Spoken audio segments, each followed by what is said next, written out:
আমি ওইটা ভিতরের রাস্তা দিয়ে একদম ওইখানে গিয়ে একটা ইউটার্ন নিয়ে আমার না পথ আরো কমে যেত আমাদের আর কি। ওই সোজা রাস্তাটা অসুবিধা নাই, চলো আসার সময় ঠিক আছে তাহলে।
মামুন,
স্যার আসসালামু আলাইকুম। তোমরা এইসব চেক করো, চেক না করে পাঠাও। সিও স্যার আমার স্যার এটা স্যার ওই যে স্যার অ্যাপসে জুমের সমস্যা ছিল স্যার। যাই হোক এসব একটু চেক করতে হয়, চেক করবা। তখন তুমি হয়তো 10 মিনিট পরে আসলা, তখন দেখা গেল যে সব বরবাদ। চেক করবা, চেক করে দেখবা, অসুবিধা নাই, এগুলো হবে, এগুলো একটু অ্যালার্ট থাকবে, তাই না? যন্ত্র জিনিস তো, এগুলো মাঝে মধ্যে হবে। আর কি খবর, এমনি সব ভালো? আসসালামু আলাইকুম স্যার। ওয়ালাইকুম আসসালাম। কি ওয়াকিল? জি স্যার, সব খবর ভালো স্যার। আপনি ভালো আছেন? আছি, আলহামদুলিল্লাহ আছি। Thank you very much. এই সপ্তাহের পরেই আমরা জুলাই চলে আসতেছি, শিডিউল ইস্যু করা হয়ে গেছে। জি স্যার। আপনার যেটা বলি যে you know need to get worry, কোনো ধরনের চিন্তার কারণ নাই। কথা শোনা যায় ওয়াকিল? জি স্যার, শোনা যাচ্ছে স্যার। কোনো ধরনের এখন একটু করতে হবে। আর এমনিতে যেগুলো অনলাইন, আমরা তো রেজিস্ট্রেশন করতে পারি না এখনো। আরে পরীক্ষা শাখা করুক না, দেখি কখন করে। My dear, no tense. ওর দায়িত্ব ওদের, আমাদেরই না। আর আমি বলছি না যে পরীক্ষা হলো কত, 25 তারিখ শিডিউল দিবে। আর এটা এই সপ্তাহে স্যার আমি একটু অভয় দিই, আগে দূর করে ফেলি সব। ছাত্র যারা ফর্ম ফিল আপ করবে, যারা টাকা পেমেন্ট করেছে, এইগুলো পরীক্ষা হবে। এগুলো সব পরীক্ষার্থী, ভ্যালিড পরীক্ষার্থী। আমরা তো সাইন আপ করতে পারিনি স্যার, সাইন আপও করতে পারিনি এখনো। আচ্ছা, সাইন আপ দরকার নাই মানে ওটা সবটাই এখনো তো আছে, প্রবলেম আছে। আমি কালকে রবিবারে যেমন এটা বলে ইন্ডিভিজুয়াল, আমি তলে তলে কাজ করে যাচ্ছি আইটি এবং এক্সামের। আমাদের সদ্য সিও স্যারও এখানে আছেন কিনা জানি না, সব জানেন আপনারা, সব ওয়াকিল ফাল। ওয়াকিল আর আমার মনে হয় কথা বললো না, আমাদের মোবারক নাকি? মোবারক ভাই বলতেছে। জি স্যার। হ্যাঁ, অসুবিধা নাই। হ্যাঁ, এগুলো আমি বলি এদিকে চিন্তা না করি, লেখাপড়া করি। আজ তারিখ কত স্যার আজকে 25 তারিখ স্যার। ধুর, এগুলো এক সপ্তাহের ভিতরে ওনারা করুক, অসুবিধা। স্যার আমাকে যতজন নক দিয়েছে আমি বলেছি যে স্যার আপনি অভয় দিয়েছেন প্রিপারেশন নিতে, হ্যাঁ, তা এগুলো আপনি। No tense. এগুলো আমি বলি ওই যে সফটওয়্যার আছে না, স্যার যদি ভিতরে কোনো ভিতরের সমস্যা হয় কথাটা বলে জাস্ট দেই। আপনি। জি স্যার। ওয়াকিল মন দিয়ে শোনেন। 34,000, হ্যাঁ ঠিক আছে, 34,475 পর্যন্ত এটা সফটওয়্যারে ছিল ডাটা, ঠিক আছে। এরপরে 34,476 থেকে আমার মনে 815, এইগুলো তারা এখনো ভিতরে ইয়েই করতে পারে। এই জন্য all you are also this chapter or এটার বলা হলে কি এক্সামিনিজ ফর দ্য এক্সাম, বুঝা গেল? এই জন্য আপনারা যারা পরীক্ষায় টাকা জমা হয়েছে, প্রসেস নিয়ে আছেন, আমাদের এনরোল ছাত্র, একবারে শোনেন, এগুলো সব পরীক্ষা দিতে পারবেন, প্রস্তুতি রাখেন। আপনাদের না নিয়ে পরীক্ষা হবে না, বুঝছে? বলেন আর কি, আপনাদের ছাড়া পরীক্ষা সার্টিফিকেট লেভেল হবে না। ঠিক আছে, হলো মোবারক, আমরা আছি না এই জায়গায়, ওই ডিয়ার। আমিও তো part management part. Thank you sir, এই আসেই তুমি বসে আছি স্যার। জি স্যার, থ্যাংক ইউ স্যার। আমিও তো management part, I am also representative of you, okay? আর এখানে আমাদের সদ্য সিও স্যার থাকেন, আসেন আমাদের সাথে, কাজে আপনি কি চিন্তা করেন, কাজে ওনাদের কাজ ওরা করুক।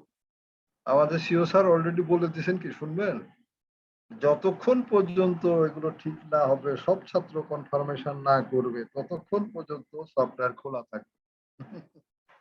কাজ শেষ। কে বলছে? আমাদের প্রধান নির্বাহী স্যার, মানে আজকে আপনার যে যিনি গেস্ট ফ্যাকাল্টি, আমাদের পরম শ্রদ্ধেয় স্যার। কাজে you have also the super power my dear, সব তো আমাদেরই, কাজে আপনি কি চিন্তা করেন? কোনো চিন্তা নেই, আমি একটু সামনে আসি, তাহলে ভালো লাগবে আপনাদের। আমি দু এক কথা চলে আসি। আমি স্যারকে বলছি 7:30টার দিকে শুরু করবো, দেখা যায় না? দেখা যাচ্ছে স্যার। বাসায় তো স্যার দেখা যাচ্ছে। আসসালামু আলাইকুম স্যার। হ্যাঁ, আমি একটু একটা গুরুত্বপূর্ণ কথা বলি, হ্যাঁ, একটু একটু শুনি। হ্যাঁ, ঠিক আছে, একটু শুনি যে একটা কথা খুব গুরুত্বপূর্ণ, সেটা হলো যে 22 তারিখ পর্যন্ত আমরা যে ক্লাস নিব, হ্যাঁ, এর ভিতরে আমরা শিডিউল শেষ করে দিই। এই জন্য you all be eligible candidates for the exam. কাজেই আপনারা সকলেই পরীক্ষা দিতে পারবেন। অ্যাটেন্ডেন্স 60% লাগে, অলরেডি হয়ে গেছে অনেক সাবজেক্টে, কোনোটা 75+।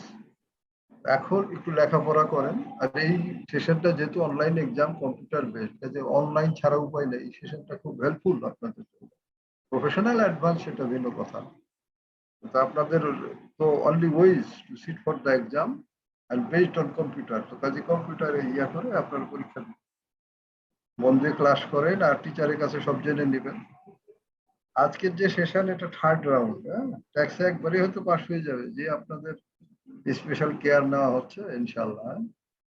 তো ওই যেটা বলি যে সিনপসিসটা একটু দেখে নিয়েন, যাতে কোশ্চেন করতে বাংলায় বলেন। অনেকে আন্ডার গ্রাজুয়েট আছেন, হ্যাঁ, এইচএসসি পাস করা আছেন, প্যাস আছেন, কাজে একটু বলে নেই সাইদ ভাই, 1 মিনিট বলে নেই আগে, তারপরে শুনবো। তো এই জন্য আপনারা স্যারকে যেভাবে ইয়ে করেন, ইফেক্টিভ হয় সেশনটা।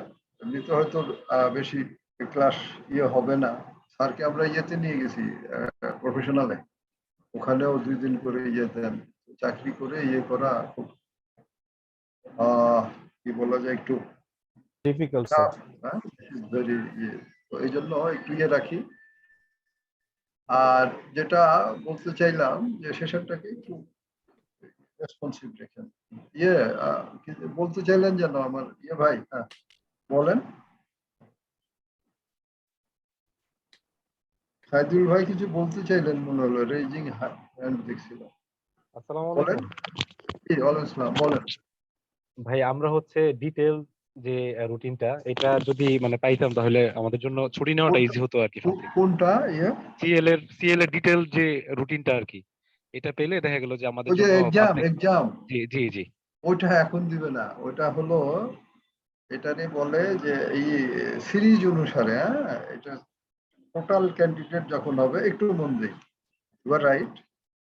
25 তারিখ পরীক্ষা, তো এই জন্য সিট প্ল্যানটা সব এমপ্লয়ি, সরি, সব examinees will also make their admission for exam. এটাতে ইংরেজিতে বলে form fill up. Form fill up হোক, এখনো তো 400-500 জন ঝুলে আছে, হ্যাঁ, এই যে ওয়াকিল বললো, আমাদের বললো। তো যেটা বলতে সাইদুল বললো, তো যেটা সাইদুল ভাই তো আসেনি, আরেকজনকে যেন বলবো, তো স্যার মোবারক ভাই বলেছিল। মোবারক ভাই, হ্যাঁ। তো এই জন্য ওই এগুলো হওয়ার পরে তারপর সিট প্ল্যান হবে।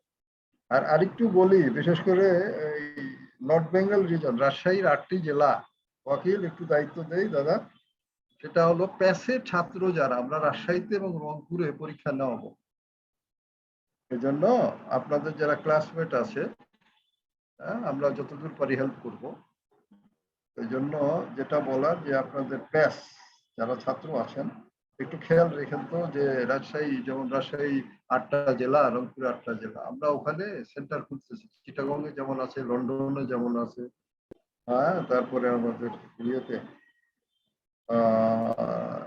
কি বলে যে হ্যাঁ, ইউকে চ্যাপ্টার আছে, অস্ট্রেলিয়া, হ্যাঁ, নিউজিল্যান্ডে আমাদের ইয়ে হচ্ছে, কানাডাতেও। তো এই জন্য যেটা বলার যে রাজশাহীতে আপাতত, এবং আরেকটা হলো রংপুরে এক্সাম যে ছাত্রগুলো আছে, and those the students who are also learning or studying in respective pass মানে কি undergraduate HSC pass but on continuation or continuing কি অনার্স লেভেল, হ্যাঁ, তো অথবা পাস লেভেল গ্রাজুয়েশন। এটা বলতে চাচ্ছি যে এই ধরনের যারা এনরোলড যদি ওদিকে থাকে, এদিকে ঢাকা এসে পরীক্ষা না, ওখানে দেওয়া হবে। উই আর ওয়ার্কিং দিস, আমরা এতে কাজ করছি। এটা কি স্যার এবারই দিতে পারবে? হ্যাঁ, দিতে পারবে, এবং ইনস্টিটিউট থেকে তাদের কিছু হেল্পও করার আমাদের ইয়ে আছে, হ্যাঁ, বিশেষ করে কমিউনিকেশন কনফারেন্স বলে ছাত্রদের আমরা হেল্প করবো ফিনান্সিয়াল।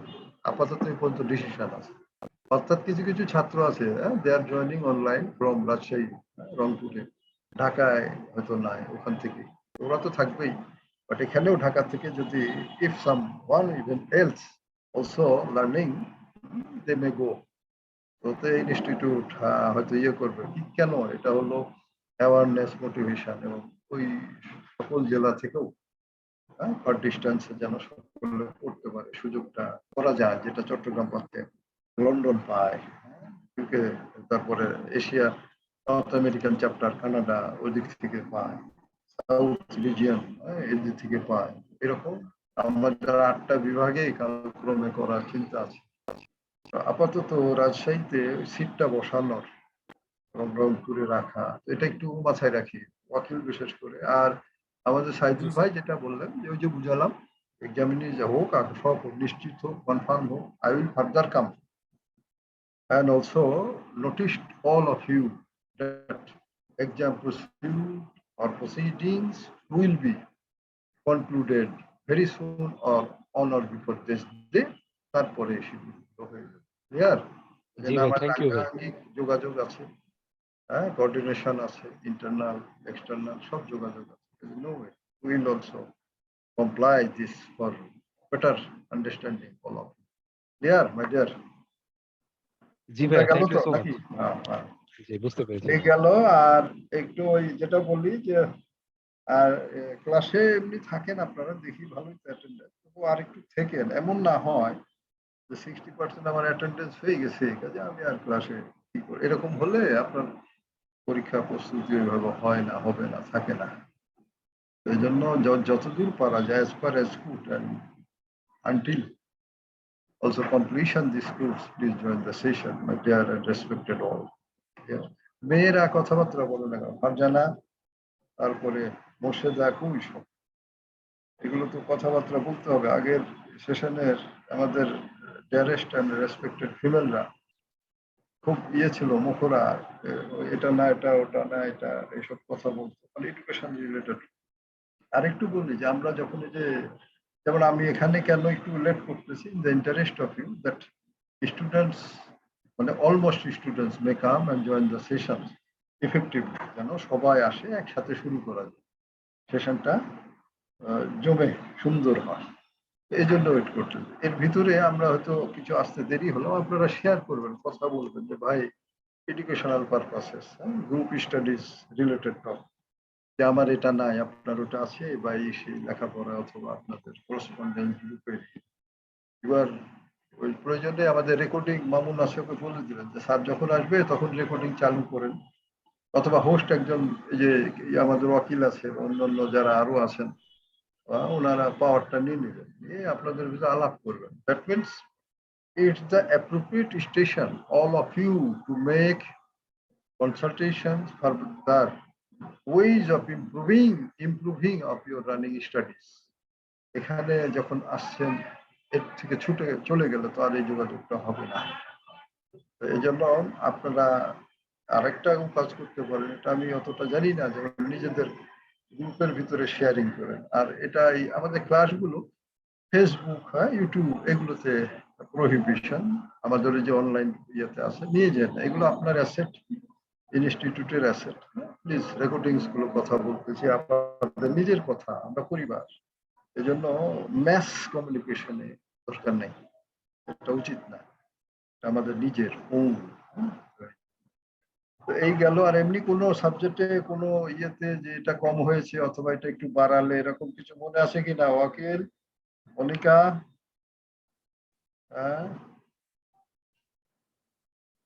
বিজন বাবু, কোন সাবজেক্ট, যে সাবজেক্টে একটু ক্লাসগুলো বেশি দেওয়া দরকার অথবা সাবজেক্টটা একটু বুঝতে অসুবিধা এরকম হচ্ছে কিনা? আমার তো মনে হয় না। স্যার তেমন কোনো সমস্যা হচ্ছে না।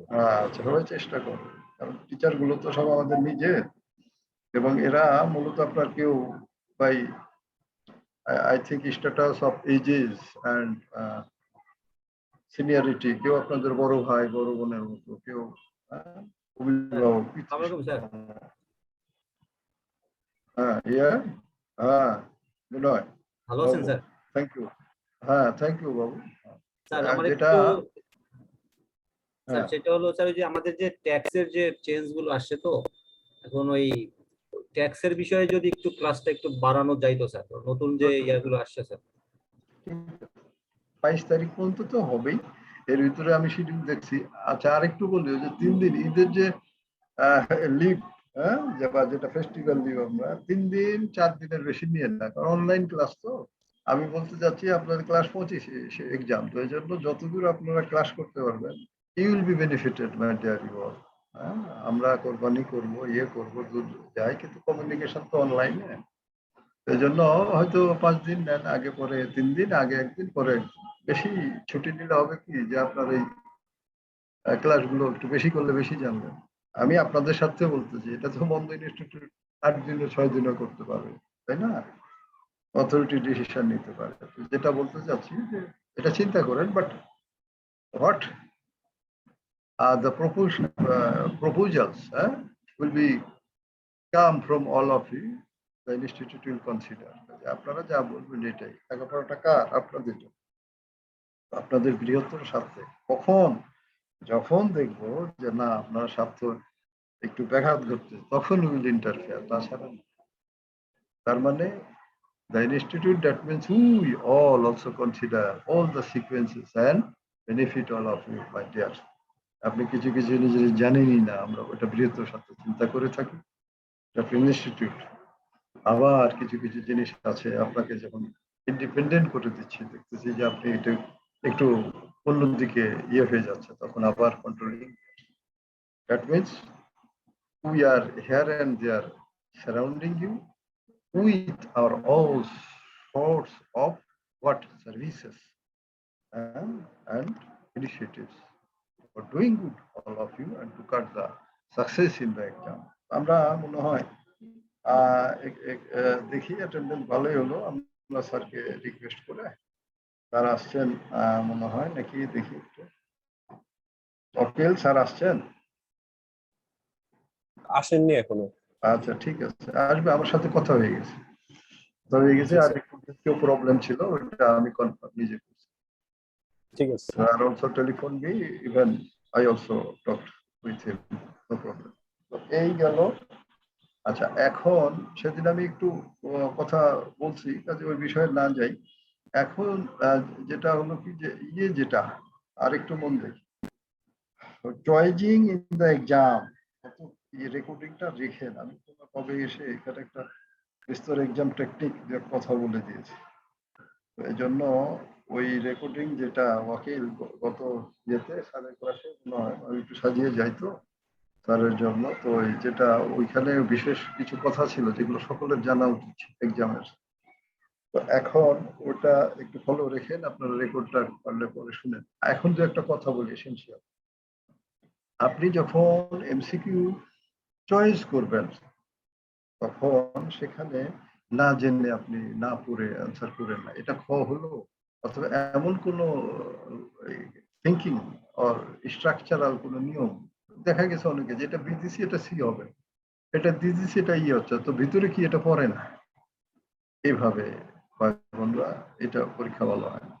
তাহলে কি হলো, the ways and the process all of you to also what go through of the content which the hints points আপনার যেটা দেওয়া থাকে সেগুলো আপনি দেখবেন, পড়তে হবে, পড়ে then you will have to answer matter, এবং সেটা পড়ে আপনাকে সেটার উত্তর করতে হবে। কাজে এমন না হয় যে বই বলা সকল না জেনে না ইয়ে করে, দো this are the multiple choice question, very elementary, উপাদান কত, খন্ড খন্ড ইয়ে, কোনোটা দুইটা কাছাকাছি থাকে, কোনোটা একটু লাইটলি হয়তো একটা ওয়ার্ডের সাথে আরেকটা, কোনোটা অ্যান্সারের কাছাকাছি দিয়ে থাকে। সেই জন্য কখনো দুইটা অ্যান্সারই কারেক্ট আছে এ বি, আবার কোথাও আছে একটা আছে। কাজেই one should not you think and also choice of your options without reading, without going of the specific theme idea of the gist। আপনি ভিতরে গভীর অন্তর্নিহিত কিছু কিছু থাকে, এইগুলো না জেনে আপনি ইয়ে করবেন না। বিজনেস ফিনান্সের কথা বলতেছি আমি, কি বলে যে আপনার অ্যাসুরেন্সেরও কিছু কথা বলছি। কেস থাকবে, কেস বেসড এক্সাম হবে, কম্প্রিহেন্সিভ বলে, কম্প্রিহেনশনের মতো সবকিছু তুলে দেবে। Reference carrying of your specific syllabus and the manual. No questions will come into the exam, even comments at the exam, without touching the content or the syllabus of a specific level। এটা মনে রাখেন, কোনো কিছুই certificate লেভেলে যেগুলো আসবে পরীক্ষাতে, এগুলো আপনার সিলেবাস বহির্ভূত হলেও রেফারেন্স ক্যারিং, ম্যানুয়াল রিলেটেড হলেও সেখানে কনসিকুয়েন্ট থাকবে। কাজেই আজগুবি কোনো কিছু সার্টিফিকেট লেভেলে এভাবে আসবে না। এই জন্য সবচেয়ে বুদ্ধিমানের কাজ হবে intelligency all of you to go through firstly syllabus, connecting manual, then past questions, and also following the all synopsis of the teachers, and further preparing এই যে আমাদের সদস্য স্যার করতেছেন কি প্রফেশনাল, আপনাদের হয়তো দিবেন, কোশ্চেন দিবেন, প্রত্যেকটা অ্যাক্ট, প্রত্যেকটা চ্যাপ্টার, প্রত্যেকটা ইয়ে ওখান থেকে কোশ্চেন তৈরি করে দিচ্ছে। এইভাবে যদি আপনি কোশ্চেন তৈরি করে পড়েন না, তাহলে of course you will sit once and you will success, certificate একবারই পাস করবে। আর আশার কথা হচ্ছে যে এখন ছাত্ররা সব সাবজেক্ট ওয়াইজ পরীক্ষা দিচ্ছে, তবে আমার এটা যেটা তো হয়ে গেছে যে because you I think already thought your decisions, সেই জন্য আর দরকার নাই, you have taken kind of decision to sit for the exam. একবারে সব পরীক্ষায় অংশগ্রহণ করা ভালো এবং সেই আঙ্গিকে লেখাপড়া চালিয়ে যাওয়া ভালো। তো এটা একটু আমরা খেয়ালে রাখলে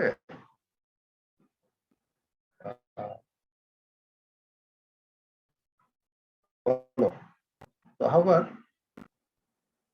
what are happened previously only to think, but in future you will also consider।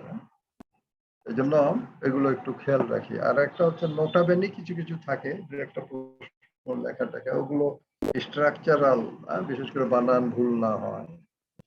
ওখানে কিন্তু আবার ওই অপশনটা থাকবে না, চেকিং অটো হ্যাঁ, ওই যে বানান ভুল হলে যে লাল হয়, অথবা কি বলে যে ইয়ে ভুল হলে, কি বলে, সেন্টেন্স ভুল হলে যে ধরনের একটা আমরা যে ইয়ে থাকে না সফটওয়্যারে করা, ওখানে কিন্তু you will not get the specific, I think, the opportunity there. কাজেই তাহলে এখন কি হবে যে they should have to think rightly, properly, and with the reasonable of your asking answers in the exam. বুঝা গেল? আমি এক্সাম টেকনিকের কিছু কথা বলে দিলাম, যদিও এগুলো হয়তো সবকিছুই জানা আছে, বাট হেয়ার সে প্রফেশন তো একটু অন্যরকম। Try to attend all the questions. এখানে যেহেতু ক্রিয়েটিভিটির স্কোপ আছে, সকল ইয়ে যেন আনসার করা যায় এইভাবে, নট কি বললে যে any situations to also rest of or remain the questions are answers in the question software. কারণ এটা তো একটা সফটওয়্যার, ওই জন্য কোনো আনসার যেন ইয়ে না হয়, এটাতে খেয়াল রাখবে। এই তো গেল, and I think certificate level gets easy for all of you, and so will no problem, my dear.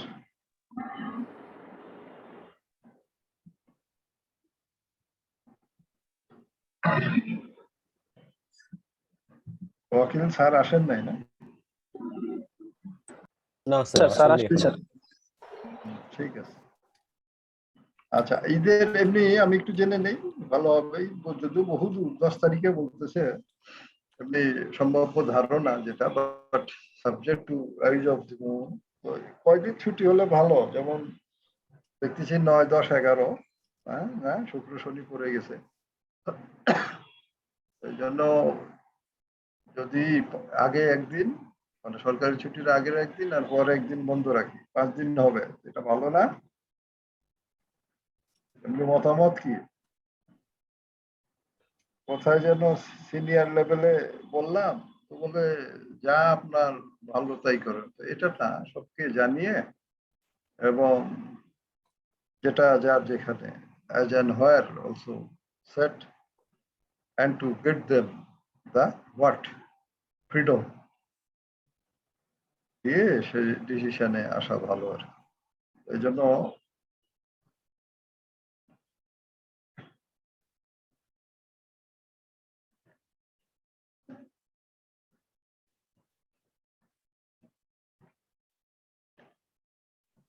হ্যাঁ, এদিকে দেখছি 8 তারিখ শুক্রবার, রকের জি স্যার। 9, 10, 11, শনিবার 9, 10, 11 এই 3 দিন গভর্নমেন্ট ছুটি রাখতেছেন। কাজেই all corporate and non corporate, multinationals আর ফিনান্সিয়াল ইনস্টিটিউট, গভর্নমেন্ট ইনস্টিটিউট সব 9, 10, 11 এই 3 দিন বন্ধ থাকবে। এখন শুক্রবার 8 তারিখ, এটা যেহেতু অনেকে দূর দূরান্ত যায়, 8 তারিখটা ছেড়ে দিতে, শুক্রবারে, জুলাই মাসের কথা বলতেছি, তাহলে শুক্রবারটা একদিন হয়ে গেল 3 দিনের আগে, আর অনুরূপ 12 তারিখ মঙ্গলবার হয় একদিন, অনেকে হয়তো আসলেন কোরবানি, কাজেই 5 দিন হয়তো মাথায় রাখা যেতে পারে। তার মানে before commencement the Eid festival, that means date on 8, and next also completing or completion situations 12, এই 2 দিন আগে দেখে মনে হয়, যেটা as usual আমরা করে থাকি। এটা একটু ধারণায় রাখলাম, because this level actually will go to, I think, native of the root levels, that means far distance and remote places. অনেকে আছে কুড়িগ্রাম, পঞ্চগড়, বরিশাল, ভোলা, সেদিকে যাবেন, তারপরে পদ্মা সেতু হয়ে গেছে। কাজে now it will be very easy for all of you to also reach your neighbor, your old relatives and others. এজন্য সভ্যতার বিকাশে দুটো জিনিস দরকার। মাইডিয়ার একটু অন্যদিকে যায়, যে স্যার আসতেছে না, এক জিনিস বলবে। এটা বলতেছিলেন জন ফ্রস্ট নামের একজন জ্ঞানী শিক্ষাবিদ ছিলেন, জন ফ্রস্ট। উনি বলতেছেন এক জায়গায় আর এটা আমি শুনছি আমার শিক্ষক প্রফেসর ডক্টর আজাহার আলী উনি বলতেছিলেন, আজাহার আলী বাংলাদেশের শিক্ষা শিখন প্রশিক্ষণ এক অনন্য ব্যক্তিত্ব প্রফেসর ডক্টর আজাহার আলী, উনি চলে গেছেন, আল্লাহ মাগফিরাত দান করুন। উনি আমাদের শিক্ষা দিচ্ছিলেন যে দুইটা জিনিস ছড়িয়ে দাও, carrying the reference of John first দার্শনিক শিক্ষাবিদ, উনি উনিও প্রফেসর ছিলেন, স্কটিশ, স্কটল্যান্ড। তো বলতেছে টু জিনিস, also flows for the improvement and development of the nation, জাতির জন্য দুইটা জিনিস ছড়াও। কি একটা হচ্ছে এডুকেশন আর একটা হচ্ছে কমিউনিকেশন। হ্যাঁ, এই দুইটা জিনিস ছড়িয়ে দিলেই সে জাতি ডেভেলপ হয়ে যাবে। দেখেন আসলে তাই, কমিউনিকেশন মানে রাস্তাঘাট যোগাযোগ, এই যে মোবাইল এটাও কমিউনিকেশন, সেতু টেতু বানাচ্ছে কমিউনিকেশন। রিচ হওয়া, communication mean one and to reach with others any situations, any place, any movement. এটা কমিউনিকেশনের সংজ্ঞা মোটামুটি। আর এডুকেশন এটা তো জানেন, light off sense. Francis Bacon বলতেছেন নলেজ ইজ পাওয়ার। অ্যারিস্টটলের 30 বছর আগে, সরি শেক্সপিয়ারের 30 বছর আগে ওনার জন্ম, 34 আর 64, সব ইংলিশ। উনি বলতেছেন নলেজ ইজ পাওয়ার। আবার হ্যাঁ এরকম আর কি। তো যেটা বলতে চাচ্ছি যে এজন্য জাতি বলি, আপনাদের সভ্যতা বলি,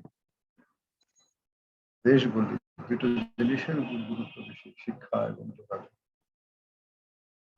আর শিক্ষা তো বিশাল আপনার জ্ঞানের সমারোহ। এটা এক একজন এক একভাবে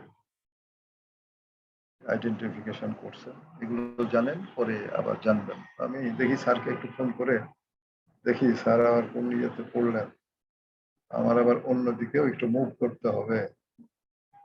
এজন্য I also confirmed from sir, but the reason I don't know. সাধারণত তো এত দেরি হওয়ার কথা নয়।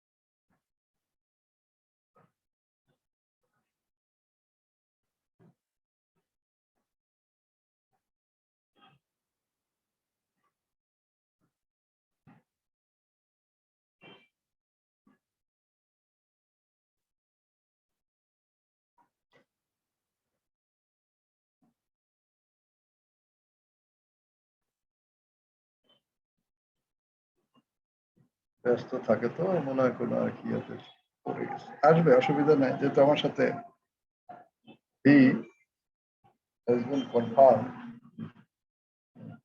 স্যার স্যার এই যে আমি যে দিলাম যে স্যার প্লিজ জয়েন, আবার দিচ্ছি। না না, এই যে 5 মিনিট 5-7 মিনিট আগে পাঠাইছি, আবার দিয়ে দিচ্ছি স্যার, আপনি একটু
হ্যাঁ স্যার, ওই যে রিভাইজড লিখে দিছি, চলে গেছে মনে হয়। আর হ্যাঁ, রিভাইজড, হ্যাঁ, থ্যাংক ইউ স্যার। স্যার খুঁজে পায় না ওয়াকিল, অসুবিধা নাই, বাসায় তো। জি স্যার। চলে আসবে, আসলে আমাকে বললেন। হোস্ট কে? হোস্ট মামুন আছে নাকি এখনো? আছে স্যার। আমি আছি স্যার। ইয়ারে আমাদের ইয়ারে কেউ ওয়াকিল ই করে দাও। জি স্যার, ওদেরকে করে দিচ্ছি। হ্যাঁ, তারপরে ইয়ারে কি বলে, স্যার আসলে স্যারের উপরে। ক্লিয়ার? জি sir. Thank you very much, কোনো অসুবিধা স্যার নাই। সব স্টুডেন্টদের একটা রিকোয়েস্ট ছিল, ওই যে আমাদের ল হ্যাঁ। এর ক্লাসটা স্যার, ল এর ক্লাসটা ইয়াসিন মিয়া স্যারকে দিলে স্যার মানে স্টুডেন্টরা বুঝতে পারে স্যার ভালো। আরেকজন কি আছে সাথে ওয়াকিল মনে? উনি একা না আরেকজন আছে না? জি স্যার, আরেকজন আছে স্যার, দিন ইসলাম আলিয়া মিয়া? আলী আক্তার। এক মিনিট স্যার। না, না, দিন ইসলাম মিয়া নাকি? না, হ্যাঁ, এ তো পারতেছে না মনে হয়। তাহলে তো ঝামেলা করলো, আমি তো খুললাম। মামুন স্যার, স্যার, এই তো স্যার মনে হয় স্যার ওই যে স্যার, 7টা 11 পাঠাইছি, আর আপনি পাঠাইছেন আবার 7টা 19-এ।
হ্যাঁ, ওই জায়গায় সমস্যা ছিল ওয়াকিল।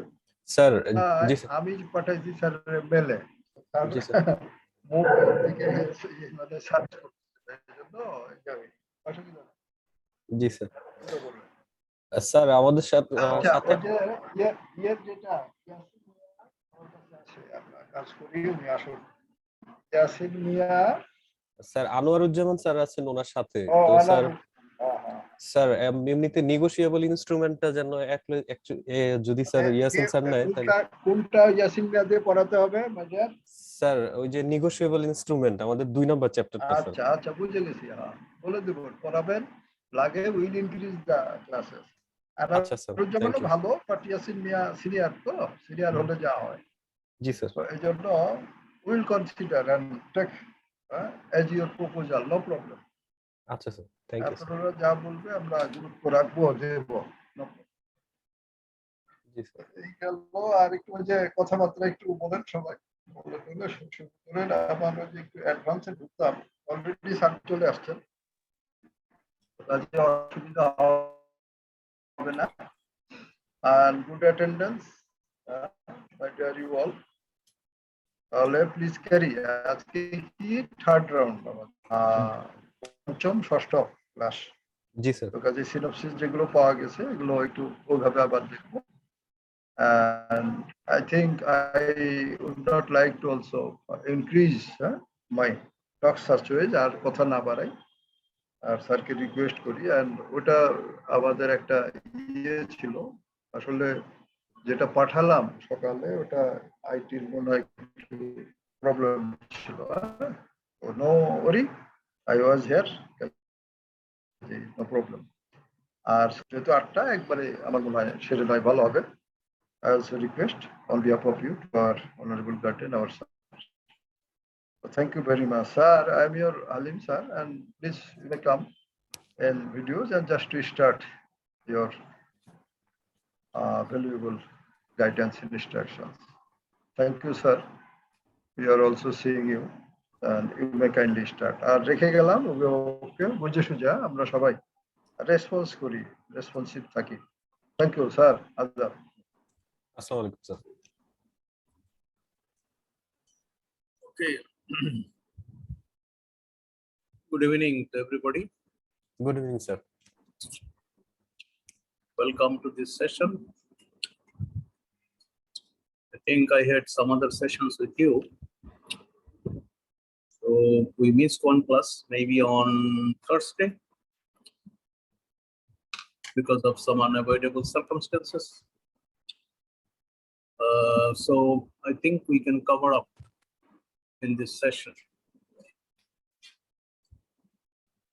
I hope you have got the handout which was distributed by the student counseling department. If you have gone through that, I believe you have already understood what is going to be discussed in this session. So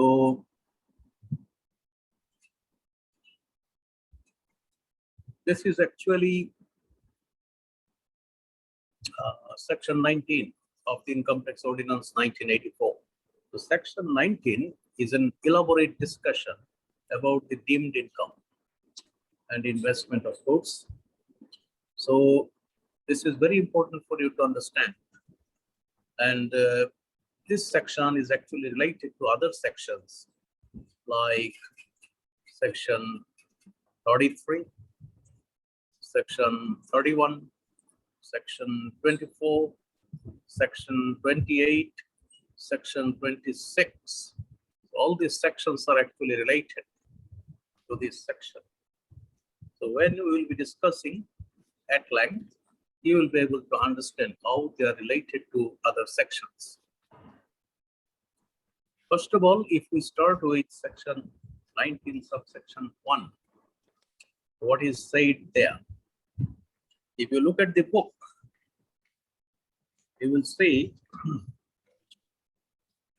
it has been said in detail. 19.1.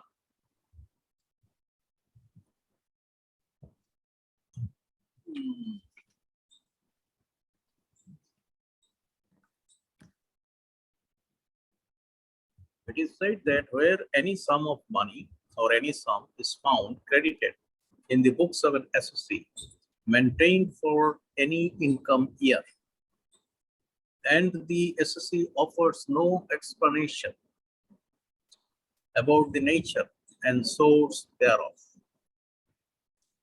or the explanation offered is not, in the opinion of the Deputy Commissioner of Taxes, satisfactory, the sum so credited shall be deemed to be the income for the income year, classifiable under the head income from other sources. So it is said that if any sum is found credited in the books of accounts maintained by you for any income year, that means for any source of income.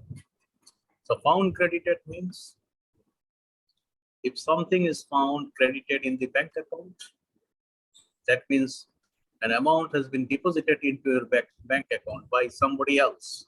It means that it has been credited, and you will be given a message that your bank account has been credited with an amount of taka 5 lakh or 1 lakh or whatever it is. So when such an amount is credited in the books of accounts, so I have given you an example, that is taka 5 lakh has been credited in your bank account. That is one of the examples we can cite here. Or a sum may be received by you in your profit and loss account in the credit side. That means you received something through cash and you showed it in the profit and loss account as an income. Or there might be some sundry creditors shown in the balance sheet. So if the sundry creditor is there, it means that you will be owing some money to that gentleman, but you are not actually owing. So if you owe something to a particular gentleman, you have to pay it off. But if you do not owe that amount of money to that gentleman, then you don't have to pay it off. However, you have shown that you have got some liability, but actually you don't have any liability. So all these are actually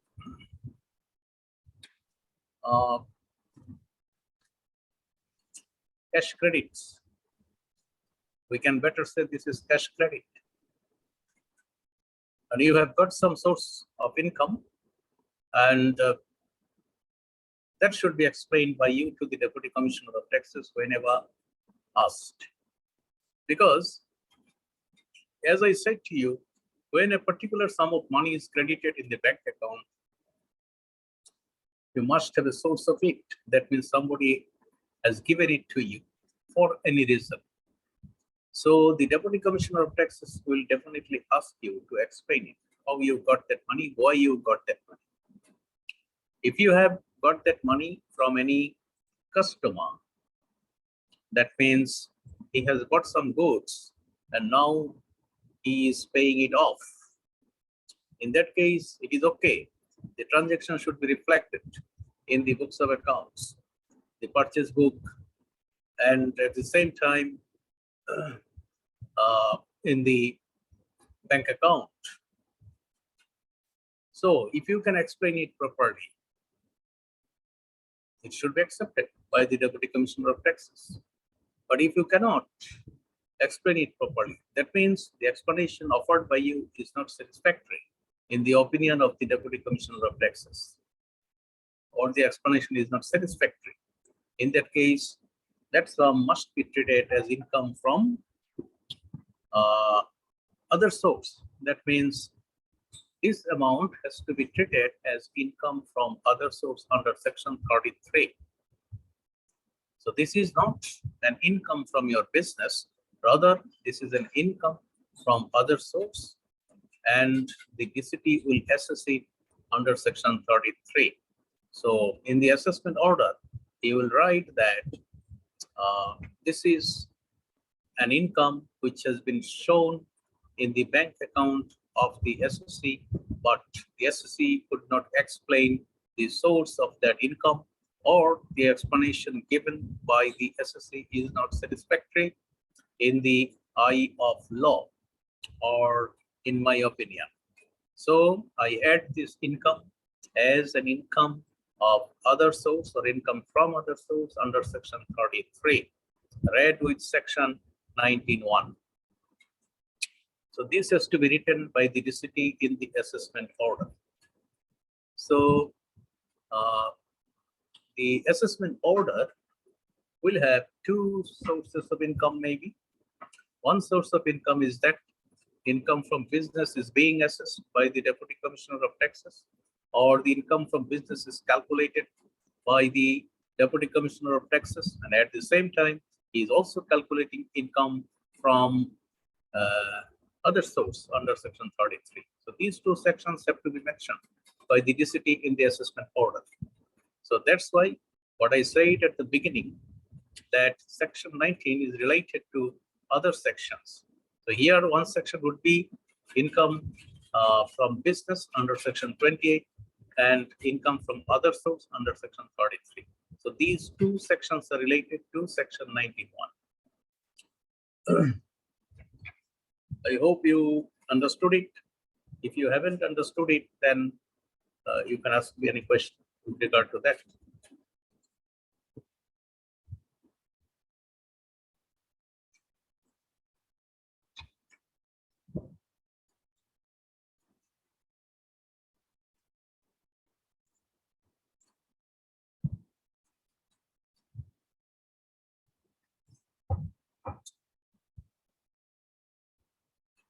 So there is no question at all.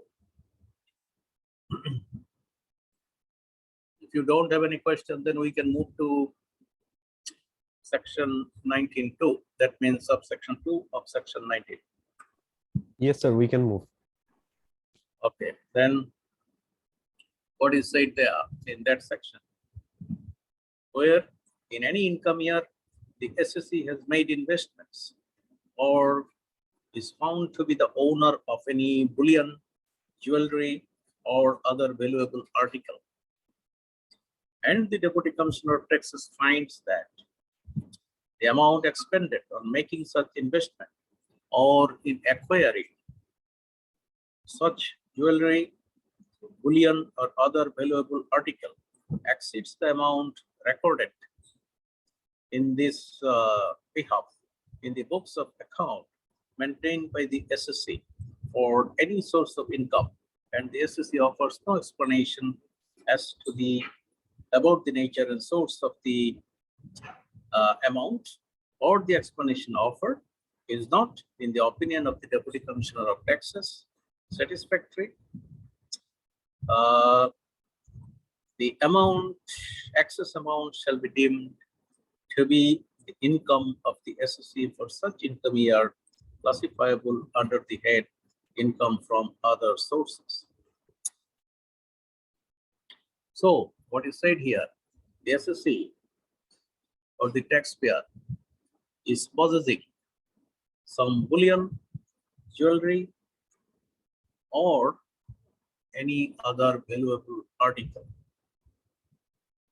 So the amount has been recorded in the books of the accounts. That means the SSC has said that he has invested some amount of money for purchasing bullion or jewelry or valuable article, etc. But if it is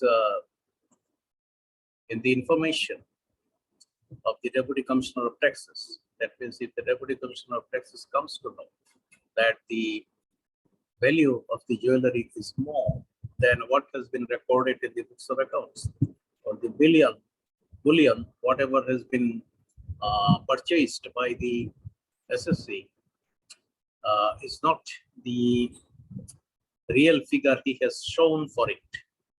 That means he has bought it at a higher amount. So the excess amount, that means the shown amount and the actual amount, there must be a difference between the two. And the difference amount, that means the excess amount, would have to be explained by the SSE.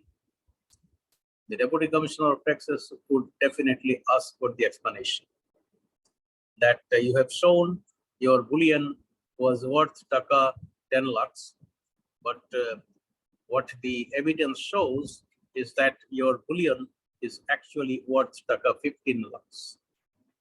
Whatever has been shown by you and whatever has been recorded in the books of accounts, that is less than the figure you have actually spent in acquiring the bullion.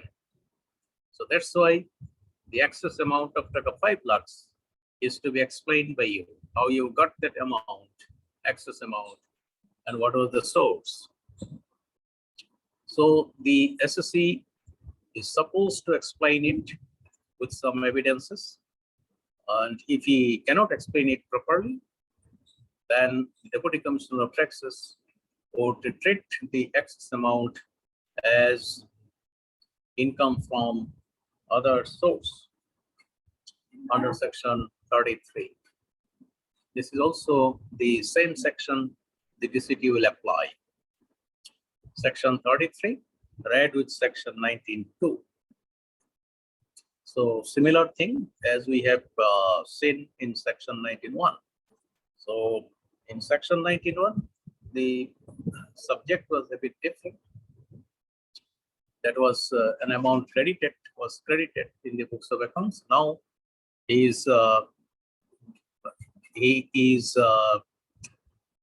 known as a person possessing jewelry, valuable article, or bullion, etc., etc. That means the SSE is in possession of bullion.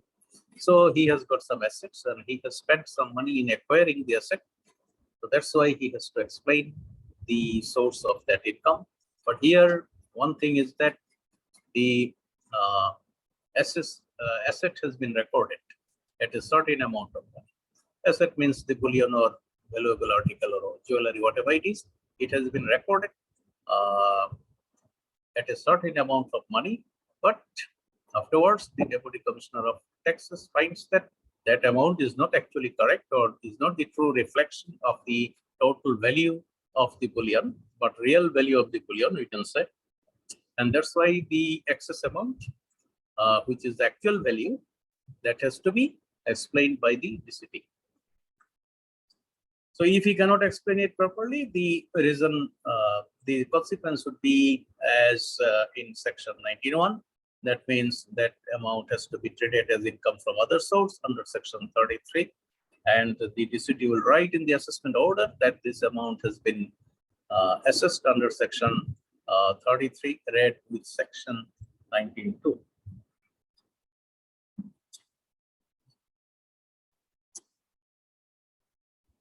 Okay, then we can move to section 19.3. Section 19.3 says about expenditure incurred by the SSE. So when in any income year, the SSE has incurred an expenditure and he offers no explanation about the nature and source of the money for such expenditure, or the explanation offered is not, in the opinion of the Deputy Commissioner of Taxes, satisfactory, the amount of the expenditure shall be deemed to be the income of the SSE for such income year, classifiable under the head income from other sources. So what is said here, similar thing. That means here the SSE has incurred an expenditure. Meaning that you will find that the SSE submits return, and sometimes he submits statement of assets and liabilities, wherein you will find the expenditure for the whole year that the SSE incurred for his livelihood.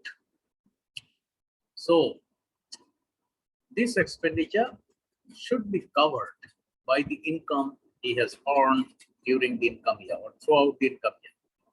So here, if the assessee is found to have incurred an expenditure for which he cannot explain, or he cannot explain the source of the income from which he spent that amount. Let us suppose that the Deputy Commissioner of Taxes finds out that the assessee spent taka 20 lakhs on the occasion of the marriage ceremony of his son. So he actually hosted a reception on the occasion of the marriage ceremony of his son, and he spent taka 20 lakhs because he paid a bill of taka 20 lakhs to the community center. So if this comes to the knowledge of the Deputy Commissioner of Taxes, and if it is not shown in the statement of assets and liabilities, that means wealth statement. So in that circumstance, he will definitely ask for an explanation from the assessee that how you got that money or where did you get that money from. So if the assessee cannot explain the source of the income from which he spent that money, in that case, Deputy Commissioner of Taxes would treat that expenditure as an income from other source. Or if the assessee cannot explain the source of the money satisfactorily, the similar consequence he has to face. But if he can explain it properly, that it is within his income, that means he had got some source of money which was shown in the balance sheet or which was shown in the wealth statement, and he withdrew that money from the balance sheet or from the statement of assets and liabilities. In that circumstances, the Deputy Commissioner of Taxes would not treat that amount as income from other sources.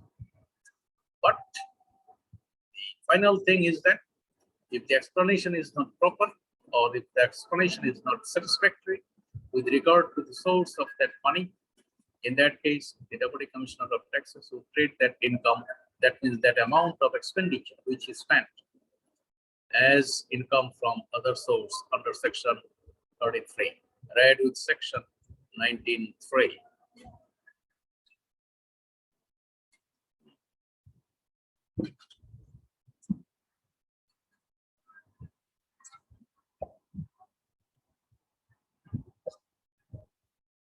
Okay, then we can move to section 19(4),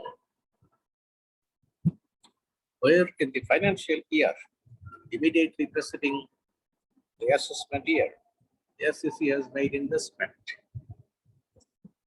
which are not recorded in the books of accounts, if any, maintained by him for any source of income, and the assessee offers no explanation about the nature and source of fund for the investment, or the explanation offered is not, in the opinion of the Deputy Commissioner of Taxes, satisfactory, the value of the investments shall be deemed to be the income of the assessee for such financial year, classifiable under the head income from other sources. So here the situation is that the assessee has made investments which are not recorded in the books of accounts. Say, for example, the assessee has bought a flat or an apartment in Dhaka city, and the cost of which was Dhaka 2 crores, but it was not recorded in his wealth statement or books of accounts, whatever it is. So if it is not recorded in the books of accounts, definitely the Deputy Commissioner of Taxes would not be able to understand whether the assessee has made any investment or not. But the Deputy Commissioner of Taxes may be knowing it through other sources. That means the Inspector of Taxes can report it to the Deputy Commissioner of Taxes, or he might have got one information slip from another circle under which the apartment falls. So acting on such information, the Deputy Commissioner of Taxes would ask for an explanation as to the nature and source of the investment. That means the SSC has to explain the source of that 2 crores taka, how he got that amount of money, whether there was any other particular source of income for that, or he had some undisclosed income, whatever it is. So in that way, the Deputy Commissioner of Taxes would ask for an explanation from the SSC, and the SSC is supposed to provide the explanation to the Deputy Commissioner of Taxes, but it could be up to the satisfaction of the Deputy Commissioner of Taxes or not.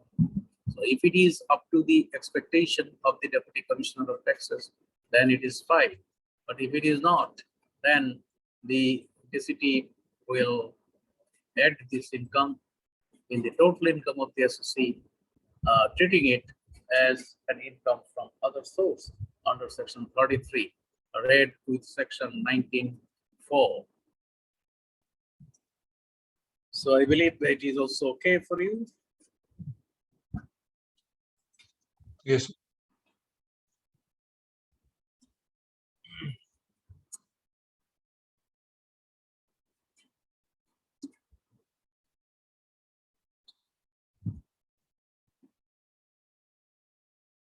Okay, then we move to section 19(5).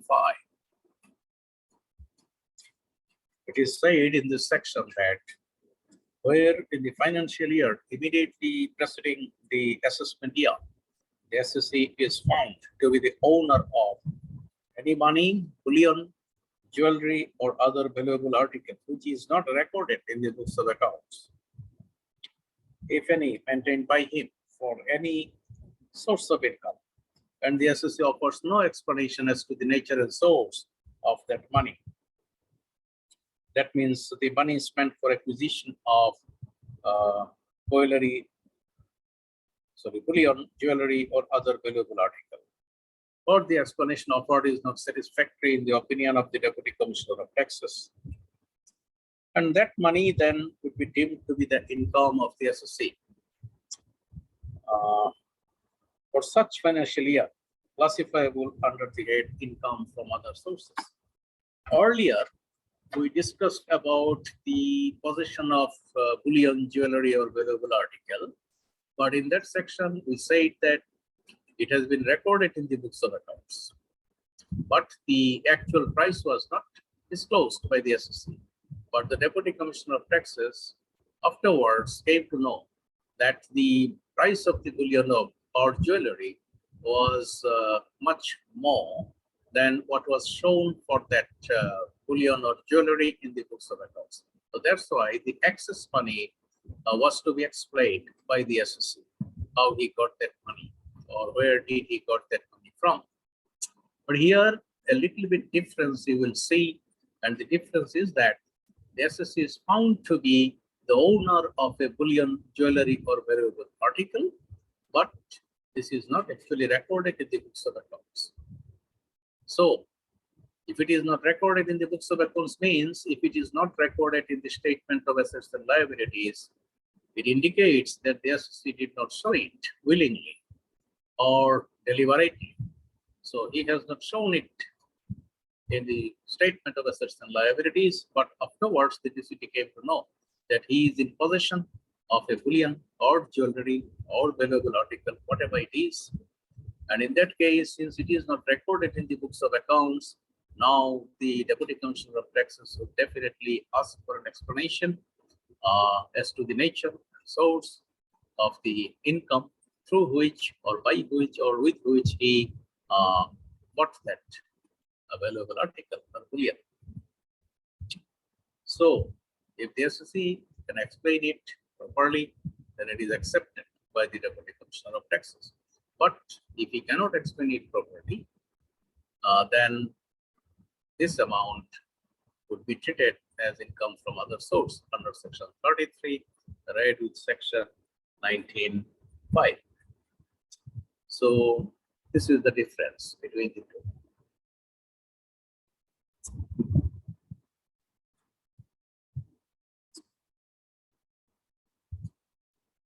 Okay, then we move to section 19.6. Any income derived by an associate in any income year from any business or profession which has been or was discontinued at any time before the commencement or during the course of the said income year shall, if such income would have been chargeable to tax if it had been received in the income year in which it accrued or arose, be deemed to be income chargeable to tax from which business or profession which shall, for the purpose of this ordinance, be deemed to have been carried on before the commencement or during the course of the said income year. So, this is with regard to the income of a discontinued business. It means that we know business is a going concern.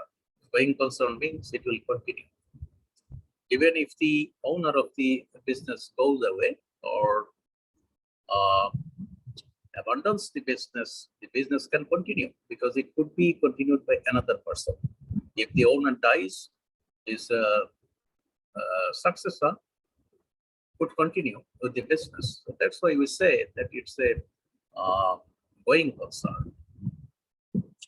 And whenever the business is discontinued by the SSE, it might be discontinued at the beginning of the income year or during the course of the income year or any point of time during the income year.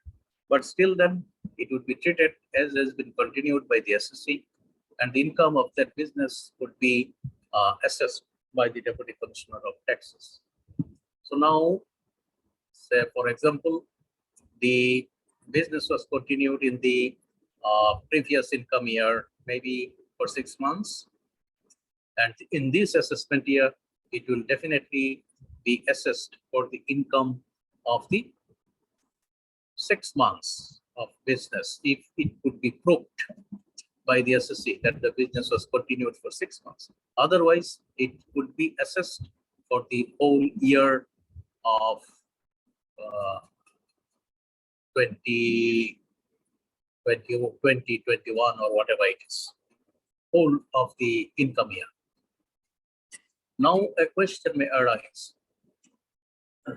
If the business is discontinued or if the SSE declares that I will discontinue my business, then what should be his obligation? That means how he could inform the Deputy Commissioner of Taxes that he will not continue with the business, because otherwise the Deputy Commissioner of Taxes would ask for the return to be submitted by the SSE, and afterwards he will definitely assess the income of the business, thinking that the business was continued as usual in the previous years. So the important point here is that whenever you practice as a chartered accountant, your client may come to you to seek advice from you that I now want to discontinue my business because of some reasons. And what should I do? And you have to tell him that you just write a letter to the Deputy Commissioner of Taxes, informing him that the business would be closed down from a particular date. That means a notice has to be given to the city for the closure of the business, that I would like to stop this business or close this business from, say, for example, 30th November of this year. That is of an income year, whatever it is. So what the Deputy Commissioner of Taxes will do then? He will record it.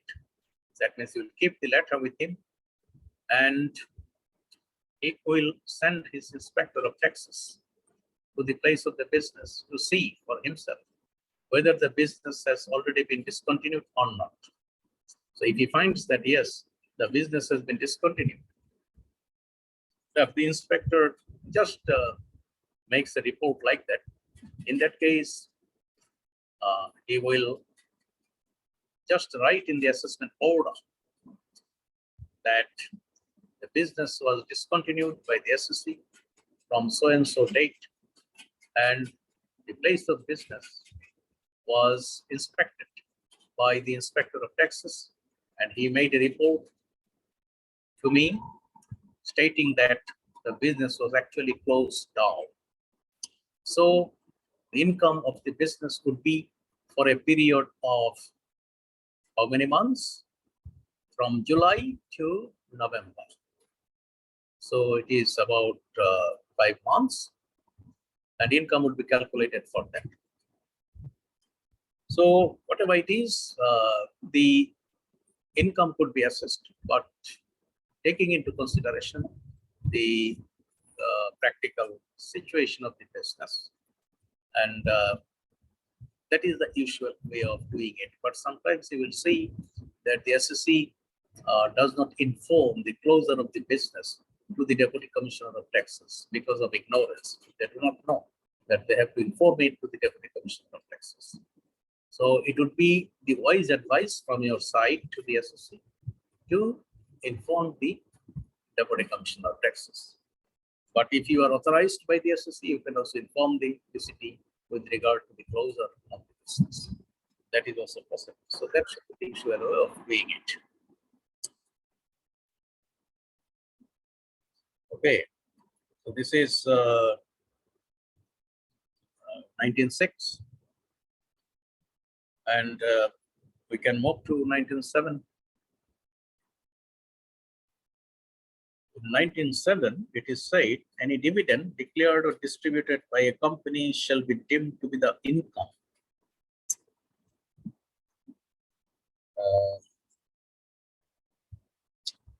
And shall be included in the total income of the SSC of that year.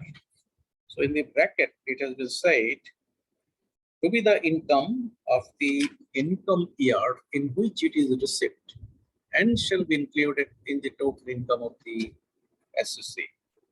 So here, important point is dividend. You know that dividend is declared by a company at the annual general meeting. So when the annual general meeting starts or takes place, the declaration of the dividend comes.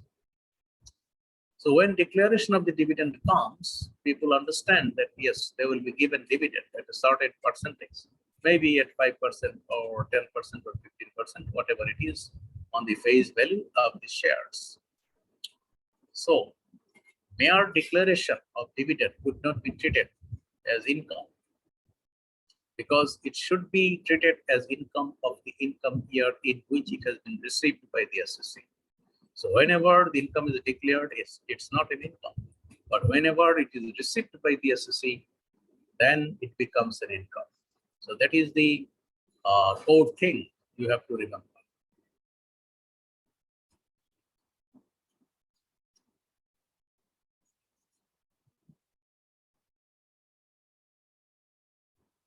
But remember that dividend is an income, of course, but sometimes in the annual general meeting, bonus shares are issued by the company, and that bonus share would not be treated as dividend, because bonus share, it will be treated as capital asset. That means the share will be issued to the SSCs, and SSC will get the shares, and their share capital will increase. So that's why it would not be treated as dividend.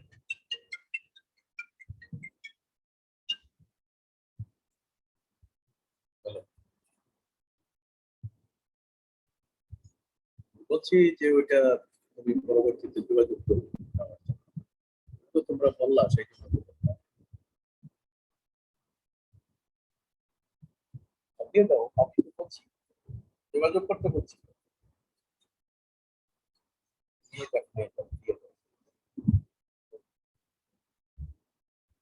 Okay, very good, খুব ভালো।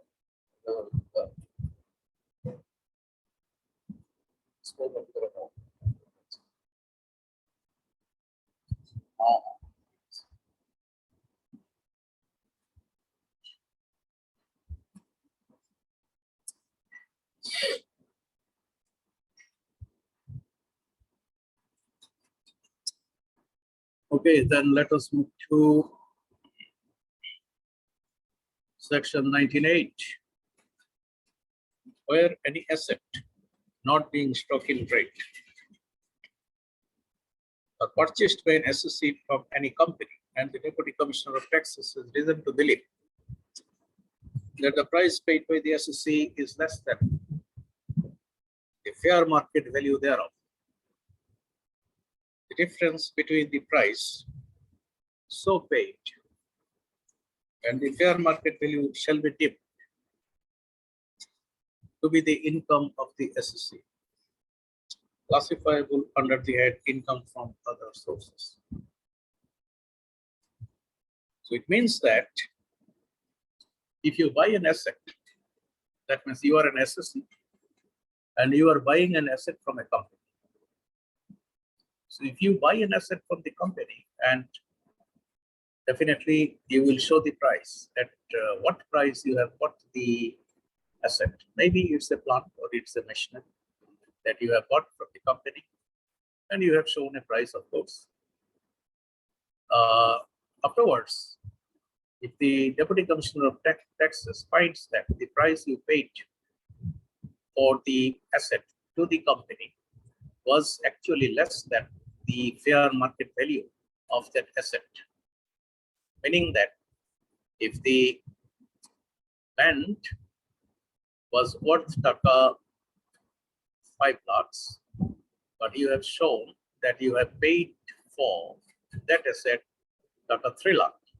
In that case, the DCD can value that plant at taka 5 lakhs, since it is the market value of the plant. Of course, this is an old asset, but still then it has got a market value. And in that circumstances, if the market value seems to be 5 lakhs taka, whereas you have paid taka 3 lakh for that asset, in that case, Deputy Commissioner of Taxes would treat that you have bought it at taka 5 lakh, and taka 2 lakh, which is supposed to be the actual price constituting the total price, the Deputy Commissioner of Taxes would treat that income as income from other sources. It means that taka 2 lakh taka would be treated as income from other sources. This is something which the DCT shall have to do it very judicious. That means an asset is supposed to have some wear and tear value. That means there is a depreciation for the asset. And the written down value is generally low, or sometimes it comes to 0. But still that is the figure which has been determined by the associate. Because at the time of purchasing the asset, the lifetime of the asset is determined.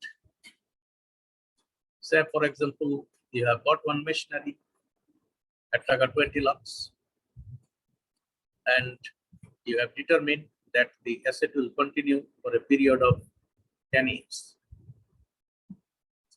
So if it continues for a period of 10 years, it means that after 10 years, the written down value of the machinery would be 0.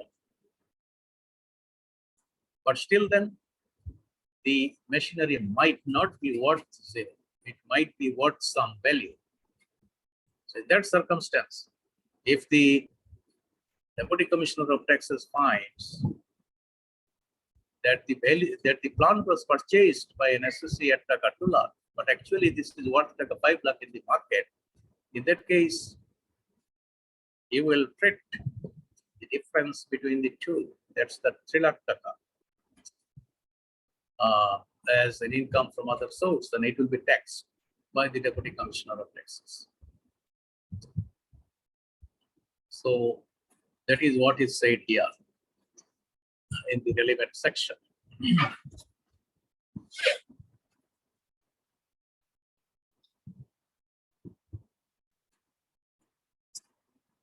Okay.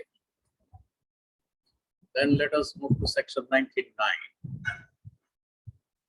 Where any lump amount is receipt or receivable by an assessee during an income year on account of salami or premium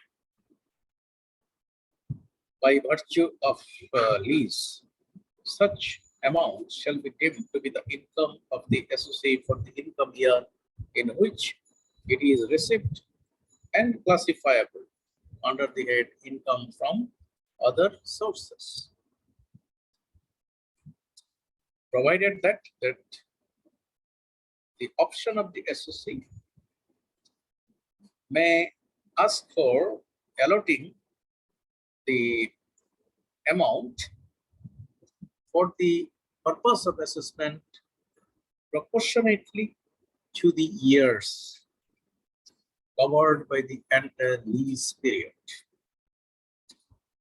But such allocation shall in no case exceed 5 years.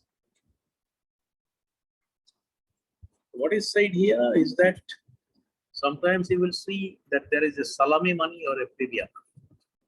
What is salami money? Salami money is sometimes different from the rental value. That means you have let out or rented out a shop in a shopping mall in Dhaka city, say for example, Nurjan Market, nearby Dhaka College. So in that market, you have got a shop and you have rented out that shop to a particular person at Taka 30,000 per month. That is the rental value. So the yearly rental value would be 3,60,000 taka. So that is the rental value. You will be getting annual rental value, which we call annual value, if it is accepted by the Deputy Commissioner of Taxes. So in addition to that, at the time of signing the lease agreement, the assessee gave you, that is the tenant to whom you have rented out the property, would give you 20 lakhs as a salami money. Salami money means that is the possession money. Since you have given it to him, so he has given you that salami money as the possession value. So whenever you get such an amount, it should be treated by the Deputy Commissioner of Taxes as income from other source. And in the income year in which you got it, the DCT can assess it in that income year. That means whenever the assessment is made by the DCT, they will treat the rental value of the property for the whole year plus the salami money. So this 20 lakhs, as I have said to you, it will be separate from the calculation of house property income. The house property income would be calculated under section 24. But this amount of money which you got from the tenant, that is 20 lakhs, would be assessed under section 33. So this is quite different. And two sections we have to apply here. However, if you see that this amount is burdensome on your part, that means definitely it is burdensome on your part. If it is assessed in a single year or in the first year or in the year in which you received it, you can just give your option to the Deputy Commissioner of Taxes. That means you can write or you can make an application to the Deputy Commissioner of Taxes stating that you please distribute this money or allot this money throughout the entire lease period. That means if your lease period is for 5 years, you can say that this amount, that is 20 lakhs, should be distributed during the entire period of the lease. That means 4 lakhs each year. So the city will assess 4 lakh each year along with the rental pay. If you opt for that, then he will accept it. But if you do not opt for that, then he will assess the whole of the amount you received as salami money in the first year. But another limitation is there. If your lease period is for 6 months, sorry, 6 years, or for 10 years, whatever it is, then you cannot say that it would be allocated, or you are requesting the city to allocate that amount within the 10 years period, that is entire lease period, if it is 10 years or if it is 6 years. Since the DCT cannot allocate this amount of money beyond 5-year period, then you will allocate it over the 5-year period, not beyond any other year. So if your lease period is for 10 years, no problem. Might be it is for 10 years, but that amount would be allocated over the 5-year period. That is the maximum period that the DCT can help you with. Okay. Any question? No, sir. Good.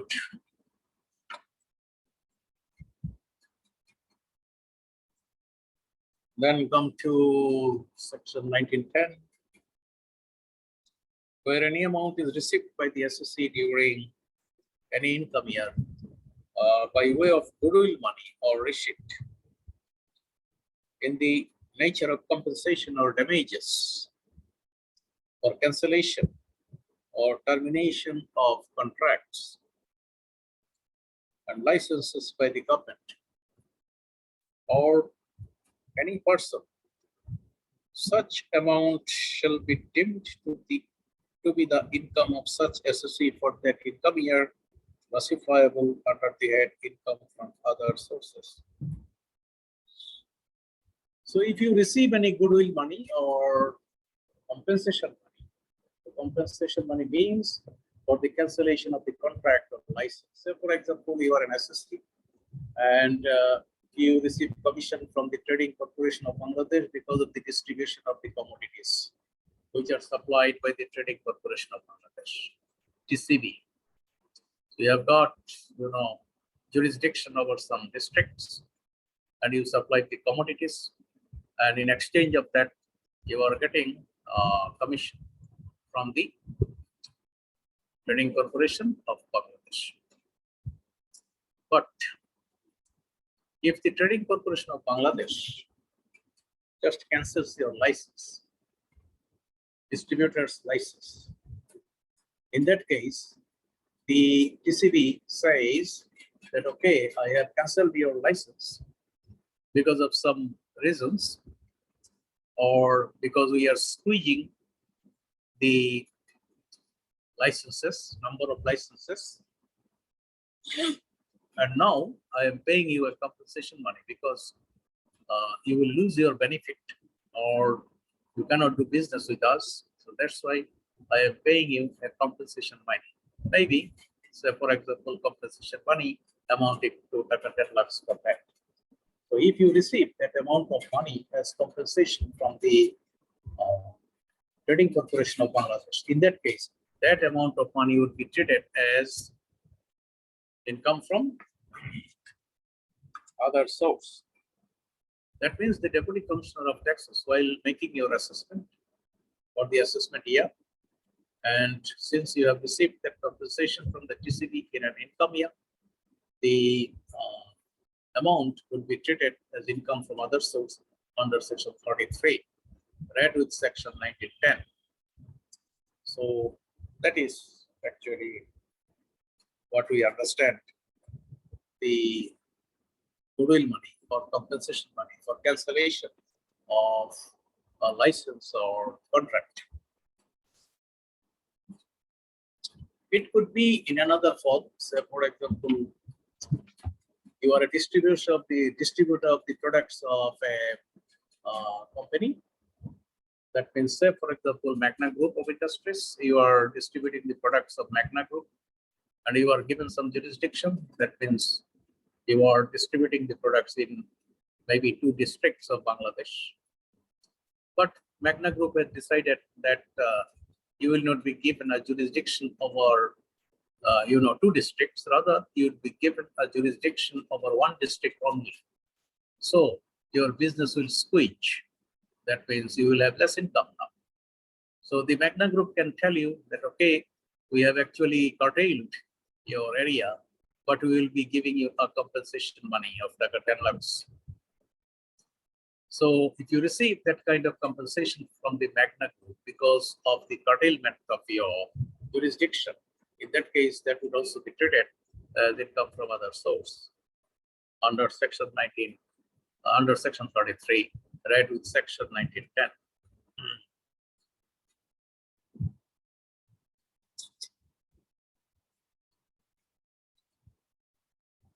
Okay, then let us move to section 1911. Where any benefit or advantage, whether convertible into money or not, is derived by necessity during any income year on account of cancellation of indebtedness. The value of such advantage or benefit shall be deemed to be the income for the income year classifiable under the head income from other sources. Okay.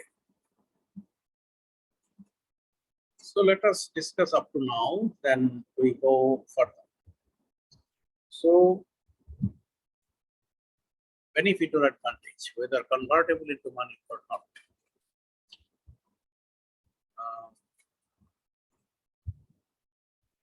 It is because of the cancellation of the indebtedness. Cancellation of the indebtedness means you are liable to pay something, that is some amount of money. That means you have got a creditor.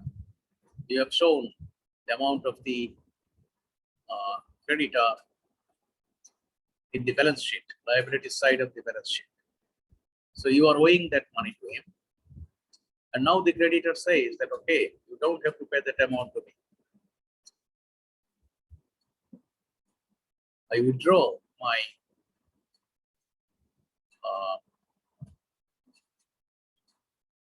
claim on that amount. That means you are no longer indebted to him, as if you have paid it off. So when such a cancellation takes place, this is your advantage, your benefit, which is measurable in terms of money. Measurable in terms of money means you owe taka 10 lakhs maybe, or you owe taka 5 lakhs maybe, but you are no longer liable to pay that amount. But you took this benefit before, got some stuffs from him, got some goods from him, and you were supposed to pay it off. But now he's saying that you do not need to pay that amount of money. I exempt you from making the payment. In that circumstance, what happens to you? You are given a benefit or an advantage. It is measurable in terms of money because this is worth like 10 lakhs or 5 lakhs, whatever it is. And then the 5 lakh taka would be treated as income from other source because you have been given that benefit. Now there are some exceptions, of course, but if you receive that money from a bank, that means especially Krishi Bank, Commercial Bank, etc., Bangladesh Krishi Unnayan Corporation. So if that bank exempts an amount of money, say for example interest, sometimes they exempt interest. So if you are given an exemption from the bank like that, in that case this is not to be treated as income from other source. So this is the exception. Okay. And of course, if there is a margin loan, that is you are purchasing shares, securities, etc. So a broker, and you are maintaining a margin account with him. And if there is a margin loan, and if it is also exempted, then if it is not exceeding taka 10 lakh, in that case, it will not be treated as an income from other source. But if it exceeds 10 lakh taka, then in that case, it will be treated as income from other source. So these are the two exceptions here. If you receive a loan from Bangladesh Krishi Unnayan Corporation, corporation, not corporation, but Krishi Unnayan Bank, Bangladesh Krishi Bank, Rashtriya Krishi Unnayan Bank, Bangladesh Development Bank Limited, or any commercial bank, etc.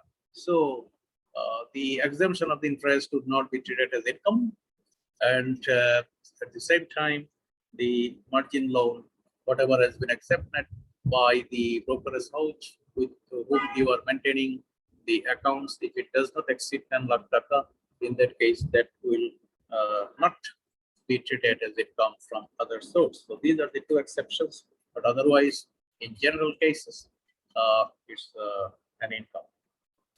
So to be treated as income from other source under section 33, read with section 1911. So there is a request for a break, and let me give you a break for 15 minutes, and after that you come back, please. Thank you, sir.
Okay, everybody come back.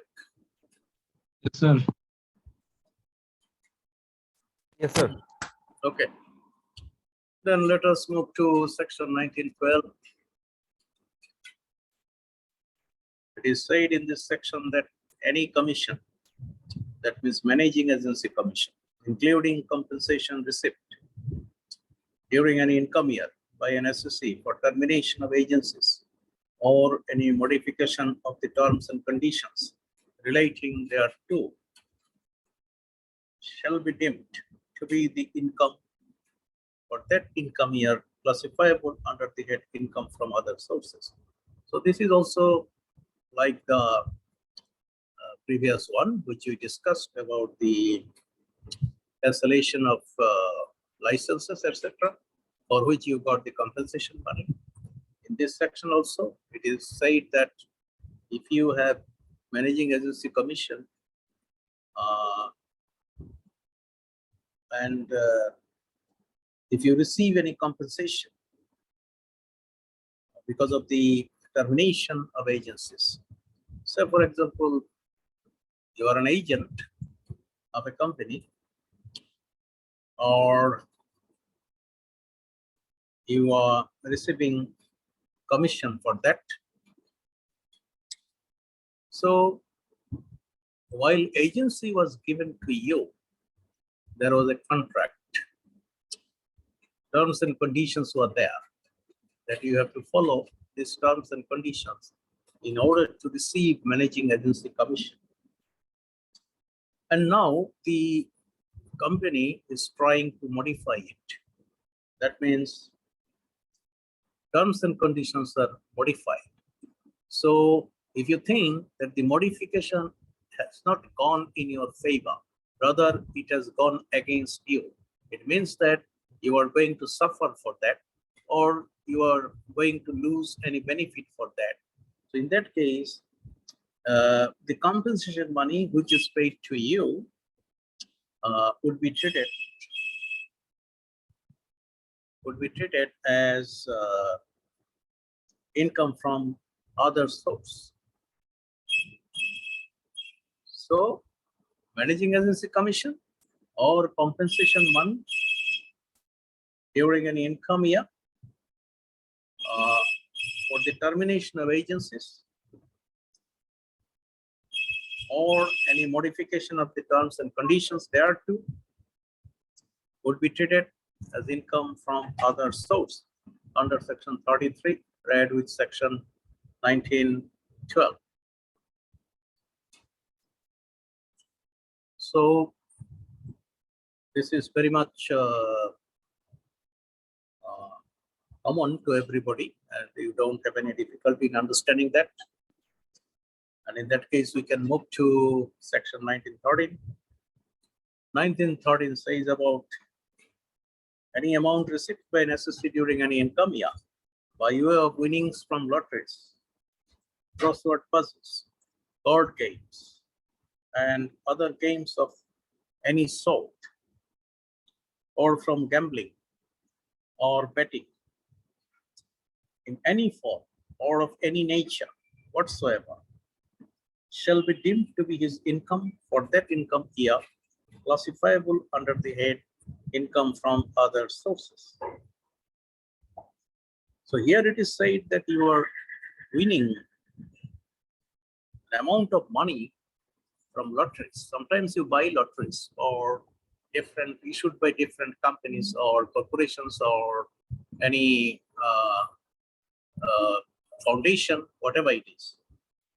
But whenever you are getting winnings from the lotteries, that means you have won the lottery. In that case, you receive a certain amount of money. Maybe sometimes this is 10 lakhs taka, sometimes this is 20 lakhs taka, whatever it is. Sometimes you saw that Shishu Academy, they issued lotteries. Sometimes Diabetic Association, they also issued lotteries. So if you have bought lottery from that institute or association, you might have got some figures.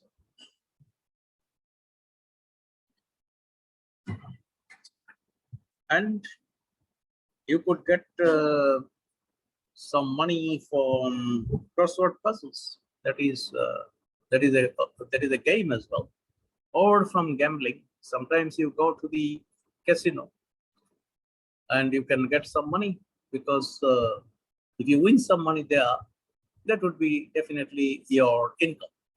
And sometimes there could be some source of bettings. Betting sometimes takes place during cricket matches. That means you are supporting one team and your friend is supporting another team. So if you are betting with him that if this team wins, you have to pay me this amount of money, or if your team wins, I'll pay you that amount of money. or there is a betting like that, which team will win. So in that case, you can come to a decision that this is the amount that we have to pay each other if we win and if we lose. So if you lose, you have to pay. If I win, you will pay to me, something like that. So all these sources of income would be treated as income from other source and to be assessed under section 33. And that should be read with section 1913. That means the city will write in his assessment order that this income has been treated as income from other sources under section 33, read with section 1913.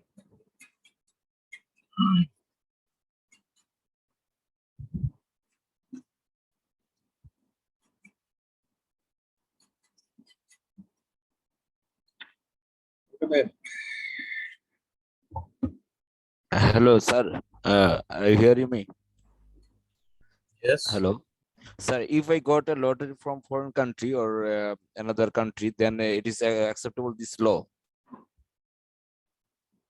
Yes, this is acceptable to law. Whatever income you get, it will be Okay. assessed. Thank you, There sir. is no problem, but evidence should be there that you have received a lottery. If you say that Oh. I have received a lottery, but there is no evidence for that, then it will not be accepted. Then it will be treated as income from other source, but not from lottery. Although lottery income is from other source as well, but that would be treated as an income which is from anonymous source. You understand sir. what I mean? Yes, sir. Understood, sir. Thank you, sir. So in income tax, you see, the question of legality doesn't arise. It means that if you go to the Deputy Commissioner of Taxes and tell him that I have received some money through dacoity, I have committed a crime. That means I have committed dacoity and I have got 10 lakhs taka. So the Deputy Commissioner of Taxes will not ask you, why did you commit this crime or why did you commit this dacoity?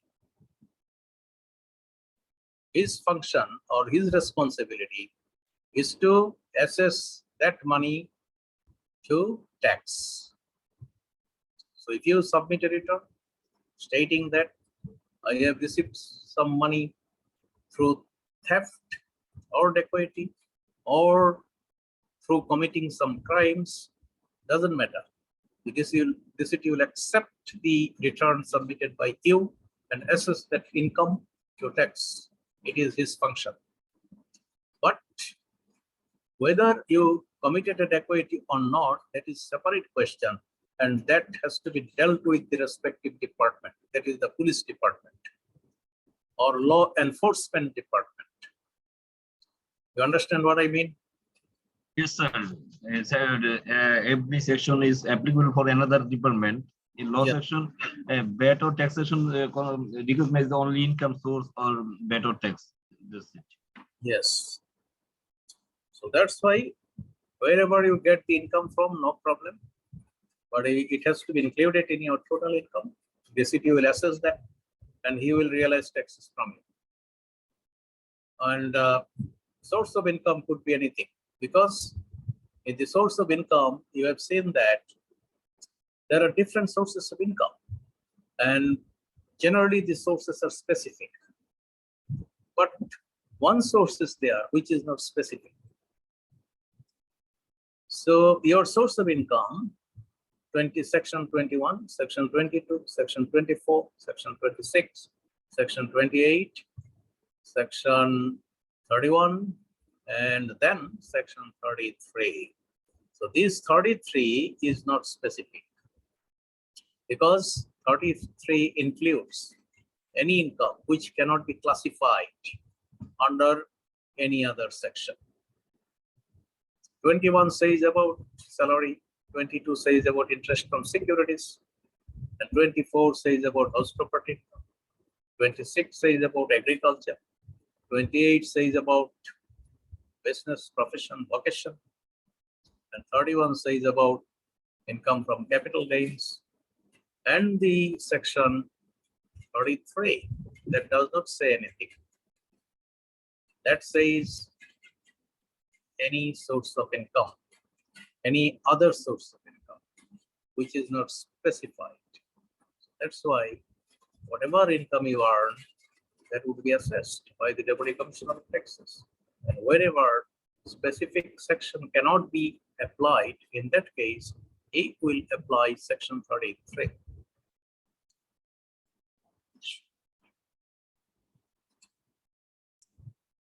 Okay, then let us move to section 1914, I believe. Any profits or gains derived in any income year from any business of insurance carried on by a mutual insurance association, computed in accordance with the provisions of paragraph 8 of the fourth schedule, shall be deemed to be the income of such association for that income year.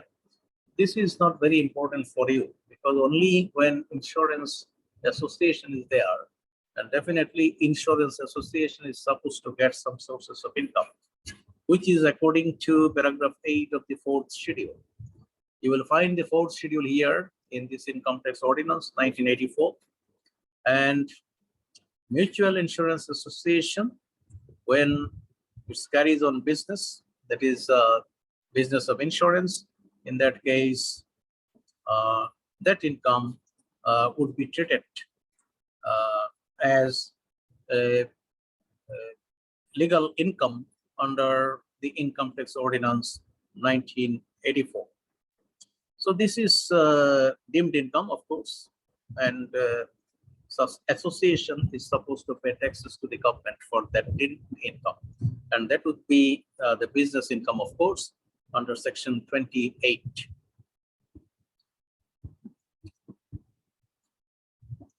And the next section, which is very important for you, this should be kept in mind all the time.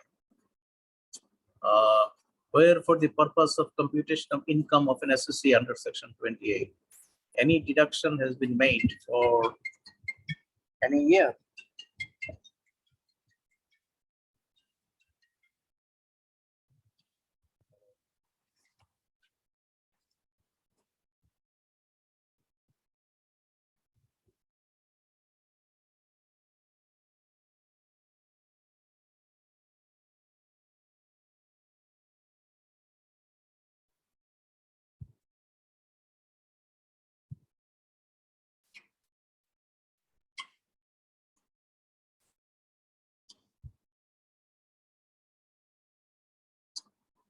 So here it has been said, any deduction has been made for any year in respect of any loss, bad debt, expenditure, or trading liability incurred by the assessee.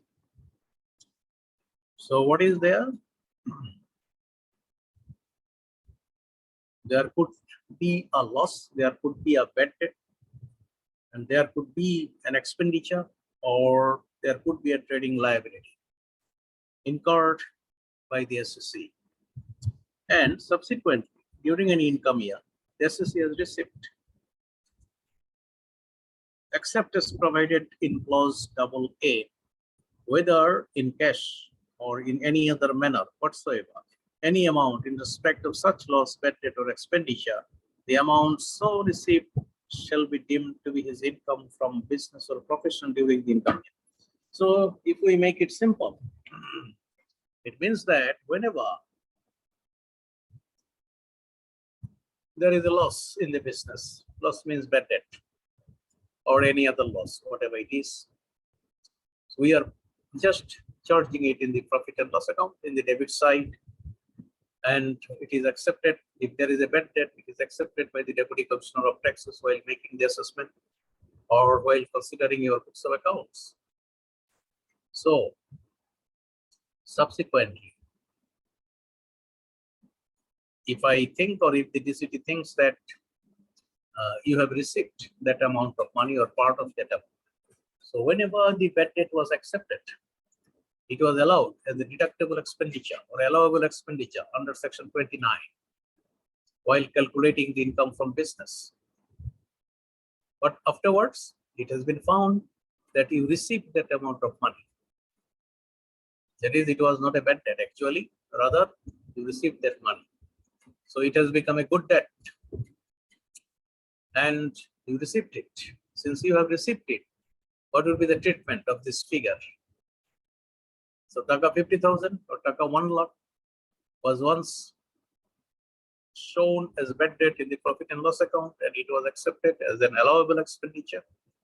But now after 3 years, it has been found that the SSC received that amount of money back. So this will be treated as income by the Deputy Commissioner of Taxes while making your assessment. So that is what is said here.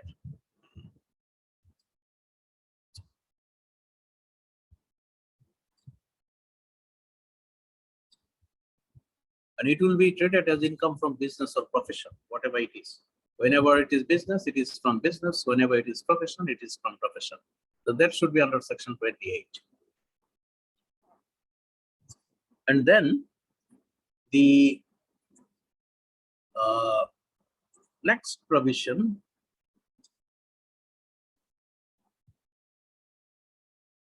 such amount on account of any interest which was to have been paid to any commercial bank or the Bangladesh Development Bank Limited, or on account of any share of profit which was to have been paid to any bank run on Islamic principles and which was allowed as a deduction in respect of such expenditure, though such interest or share of profit was not paid by reason of the SSC having maintained his accounts on mercantile basis within 3 years after the expiry of the income year in which it was allowed, shall, to such extent as it remains unpaid, be deemed to be income of the SSC from business or profession during the income year immediately following the expiry of the said 3 years. So what is said here? Have you understood it? It's very important to remember. It is said that sometimes you are maintaining the accounts. I cannot say sometimes, but it is generally the accounts are maintained on the actual basis of accounting. That is, the mercantile system of accounting is followed. So when accounts are maintained as per mercantile system or on the actual basis of accounting, it means that whenever the transaction takes place, whether it is paid or not doesn't matter. So this is not cash basis of accounting. So this is actual basis of accounting. So I will take it into account. So for example, whenever an interest is accrued, it means that I have to pay that amount to the bank. It does not matter whether I have paid it to the bank or not. But what I can do, since I am maintaining the actual basis of accounting, I will charge it in the profit and loss account as interest, which is an allowable expenditure under section 29 of the Income Tax Ordinance 1984. So whenever I am charging that interest in the profit and loss account, it will be accepted by the gazetteer. And the net profit will be calculated by him after taking into account all those expenses which are not even paid, but which are payable.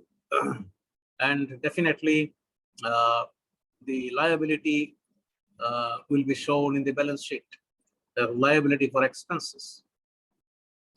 So that is the usual system of maintaining accounts. By virtue of this, when this kind of interest is not paid by me, but allowed by the Deputy Commissioner of Taxes, then what happens?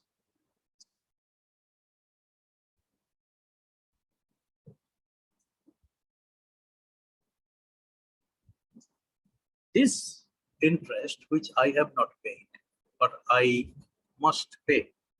If I do not pay within 3 years after the expiry of the income year in which it was allowed, so I have charged it in a particular income year. And after the expiry of the income year, within 3 years' time, I have to pay it off to the bank.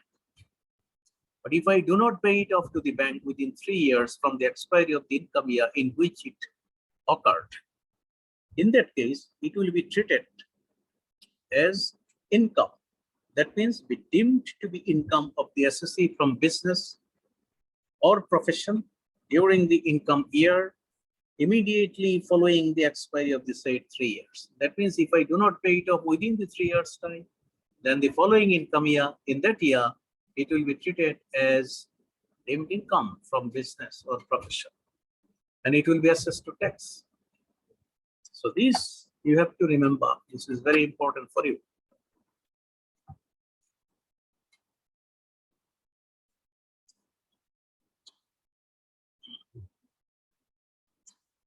And similar case here, the assessee has derived during an income year some benefit in respect of such trading liability. The value of such benefit, if it has not already been treated as income under clause C, shall be deemed to be the income from business or profession during that income year. So this is not important here.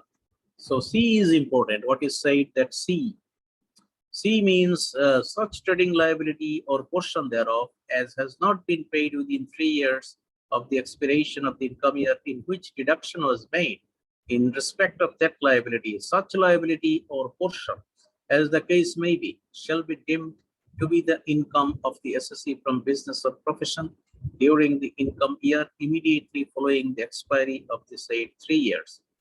So when trading liability or portion thereof has not been paid within 3 years of the expiration of the income year in which deduction was made in respect of that liability, such liability or portion, that means which is not paid off, as the case may be, shall be deemed to be the income of the assessee from business or profession during the income year immediately following the expiry of the said 3 years. So similar case, what we discussed just now, it's the same thing. If it is not paid off within 3 years' time, the following year, that is the income year, in that year it will be treated as income from business and it will be assessed to tax.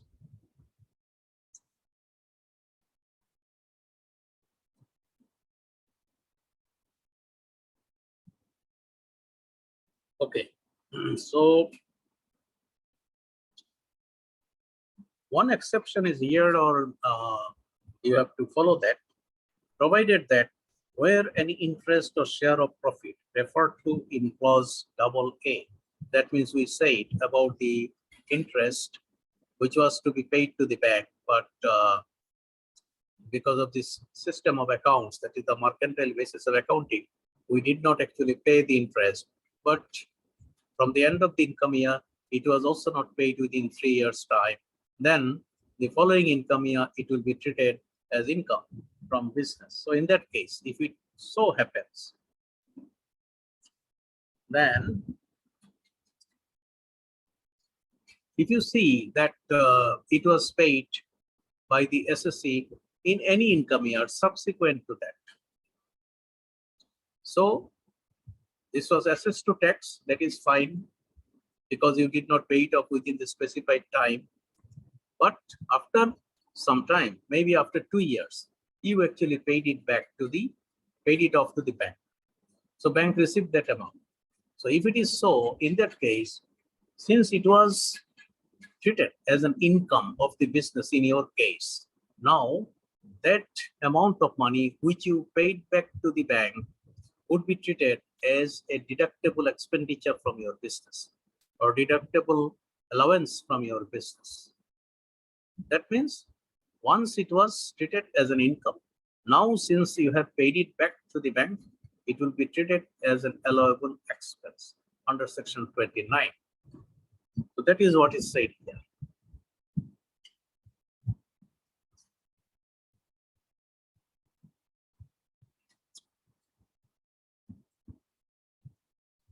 Okay, up to now it is okay.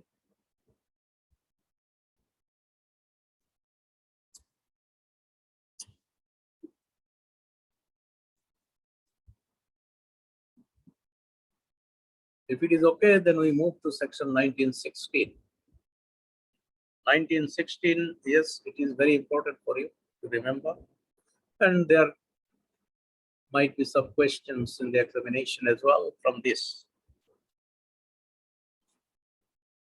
Where any building, machinery, or plant having been used by an SSC for the purpose of business or profession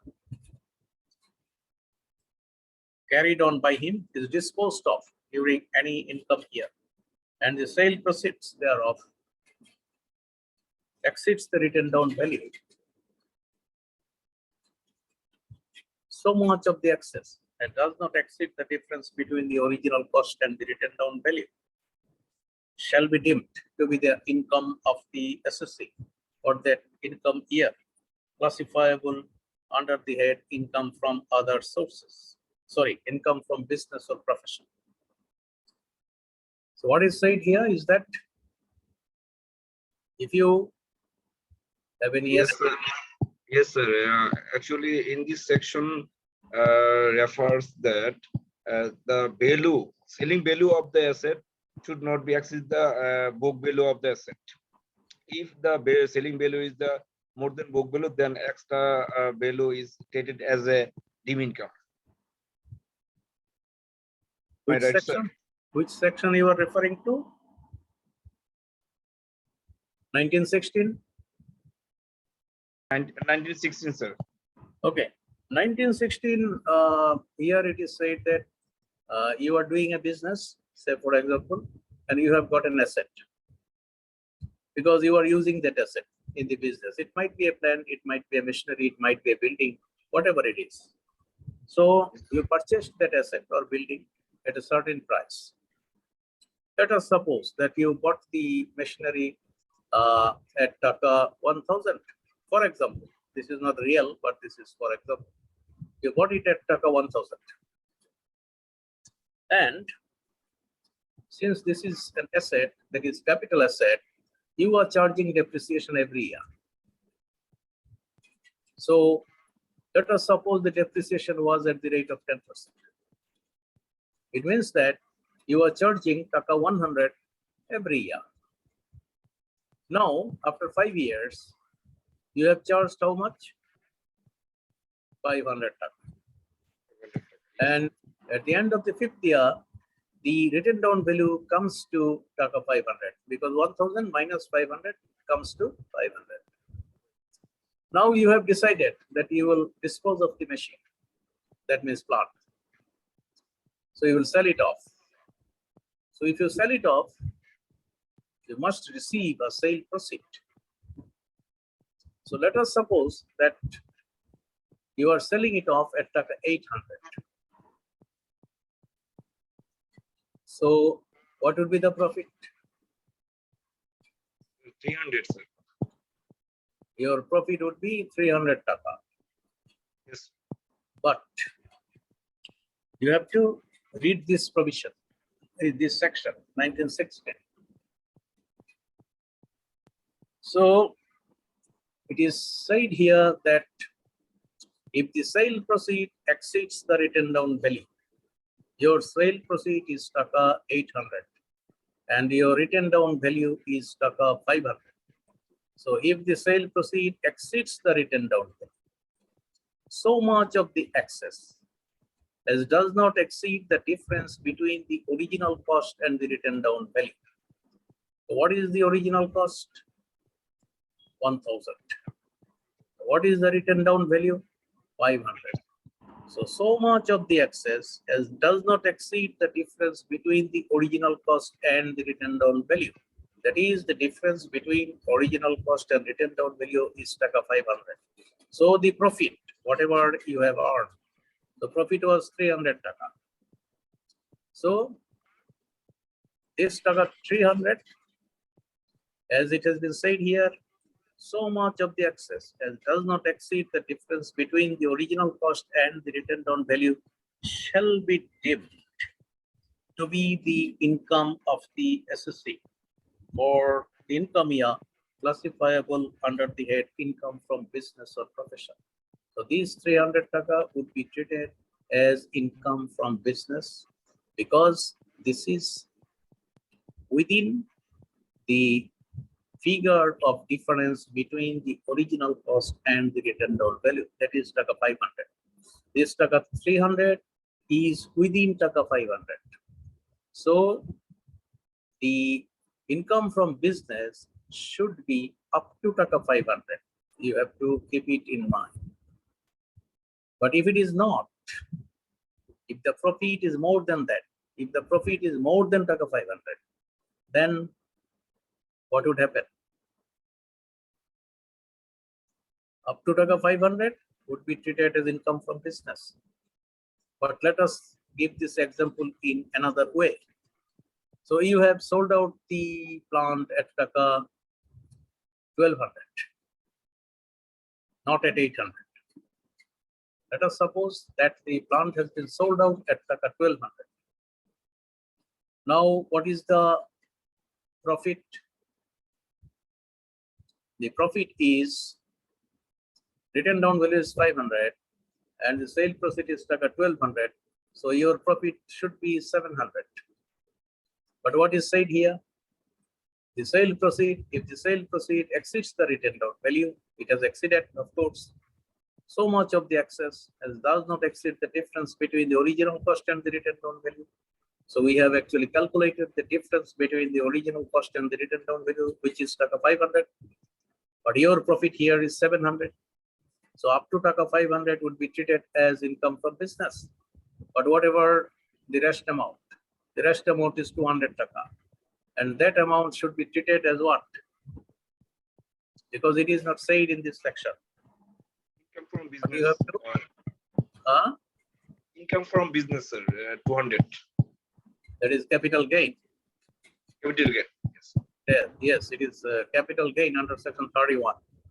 So 500 taka would be treated as business income under section 28 and 200 taka would be treated as income from capital gains. Under section Capital gain. 30. Yes, sir. Yes. So this section is important for you and yes, a question could be set out of that.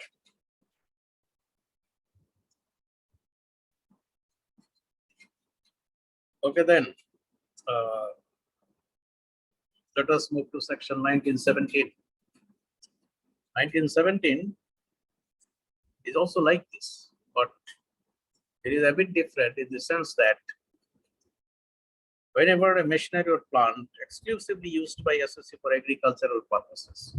So here the plant or machinery has been used by the SSC for exclusively for agricultural purposes. Say for example, you had harvesting machine or you had deep tube well which was used for the farmland, or you had a storehouse in the farmland which was built at taka 20 lakhs, maybe something like that. So those were assets which were used in the business of agriculture, that means in the farmland. So those were for agricultural purposes. Okay, so such a machine or building, whatever it is, which was used for agricultural purposes, has been disposed of.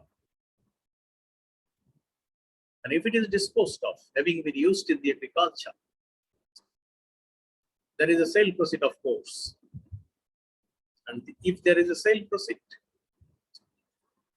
you have to calculate the profit. You will calculate the profit in the same way as you did in the previous section. So there is a written down value. So the difference between the sale proceed and the written down value should be the profit. But so much of the excess as does not exceed the difference between the original cost and the written down value shall be deemed to be income of the agriculture, income from agriculture under section 26. And if there is any further amount, that is rest amount, that would be treated as income from capital gain under section 31. So that is the difference. So difference, you have to look at it from the viewpoint of the use of the machinery or plant in which sector. Whether this is normal business or profession, or whether this is agriculture. So if it is agriculture, then your two incomes would be calculated.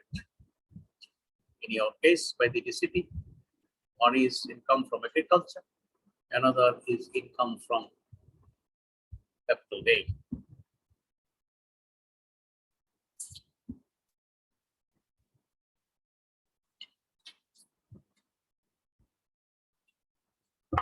Now come to section 1918.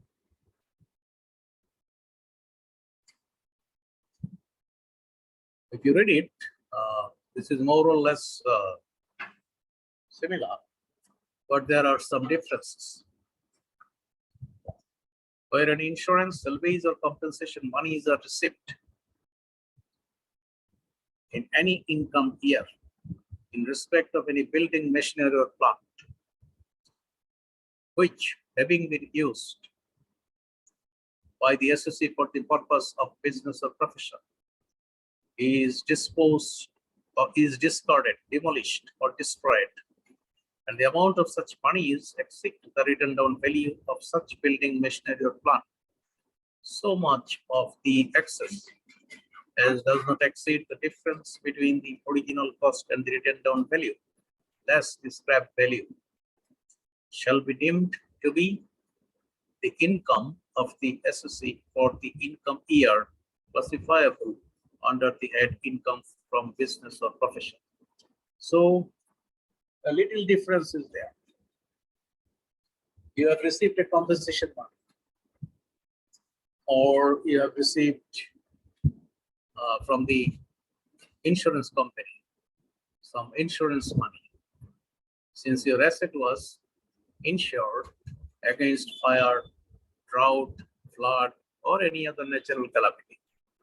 So you had insured your asset, that is a capital asset, with the insurance company, and you are paying off the premium money every year.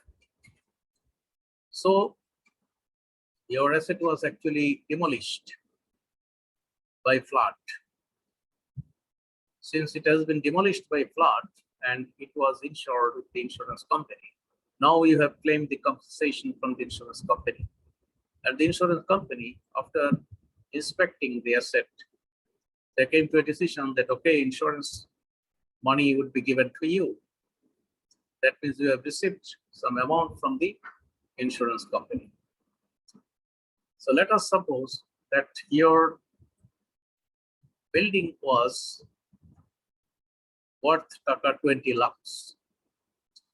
It was a small building, maybe, by the side of the road, and it was built a number of years ago at 20 lakh. But now it has been demolished by flood, and you have claimed the compensation from the insurance company, and the insurance company has agreed to pay you the compensation. And the company is paying you 20 lakhs taka, or the insurance company is paying you 18 lakhs taka, whatever it is, whatever amount you are receiving. Now you have to calculate two incomes.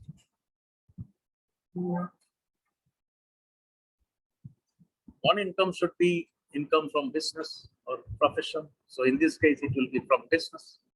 Another income should be income from capital gain. So how to calculate that? When you have received compensation money, the compensation money, when it has exceeded the written down value, so much of the excess as does not exceed the difference between the original cost and the written down value, less the scrap in. So in this case, you have to calculate the written down value. So for example, since the building was constructed at 20 lakhs, and now the written down value is stuck at 10 lakhs. So the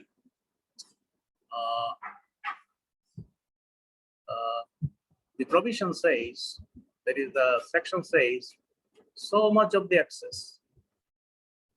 So much of the excess means you received 18 lakhs taka, as we say, and the written down value is taka 10 lakh.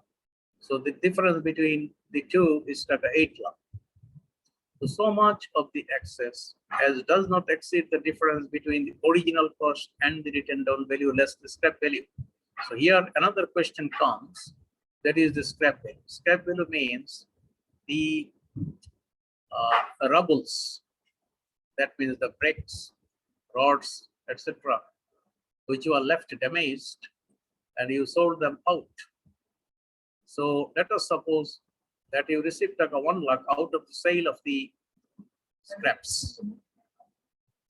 So as I said, so much of the excess as does not exceed the difference between the original cost and the written down value. The written down value is taka 10 lakhs, as we said. So the written down value has to be deducted by taka 1 lakh, that is the scrap value. So 10 lakh minus 1 lakh, that is 9 lakh taka. So difference between original cost and 9 lakh taka is taka 11 lakh. So the sale proceed, whatever you got, the sale proceed was 18 lakh and the written down value was taka 10 lakh.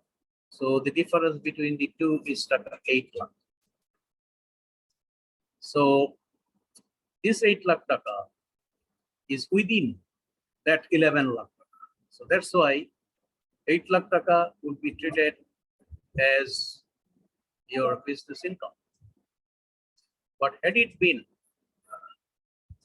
the other way, that means if you received a compensation of taka 25 lakhs, then what would happen? Then the profit would be 25 lakhs minus 10 lakh. That is 15 lakh. Your profit would have been 15 lakh. But this 15 lakh, it will constitute two incomes. Whatever are the incomes? Business income and capital gain.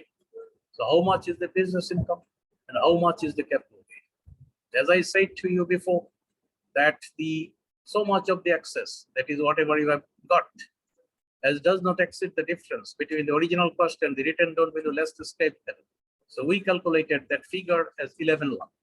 So out of this 15 lakh taka, 11 lakh would be treated as business income and another 4 lakh would be treated as your capital gain. So these two incomes would be calculated with the DCT, one capital gain, another business income.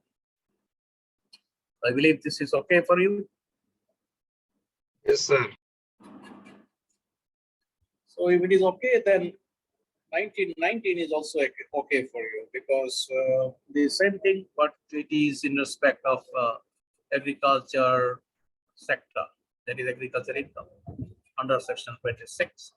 So the same way you have to calculate. And I believe there are some other sections here, 19, 20, 21, 22, 22A, 23, 24, 27, 29, 30, 31. So up to 31 is you should go through all those sections. I believe if you read the original income tax ordinance, you will be able to understand. But if you do not understand, if there is any confusion with regard to any section, we can discuss that issue in the next class. Okay, and you have also got the handout. So please go through that along with the income tax ordinance 1984, which will help you a lot in understanding the issue. All right.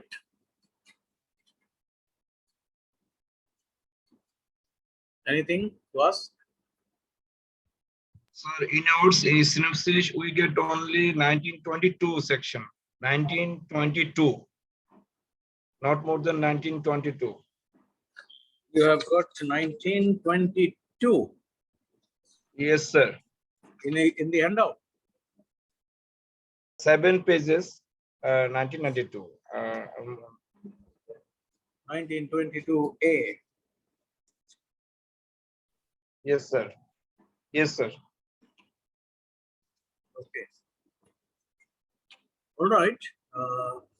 Not a problem, because this was actually prepared in a summary way. So try to go through that, and also the income tax ordinance. So wherever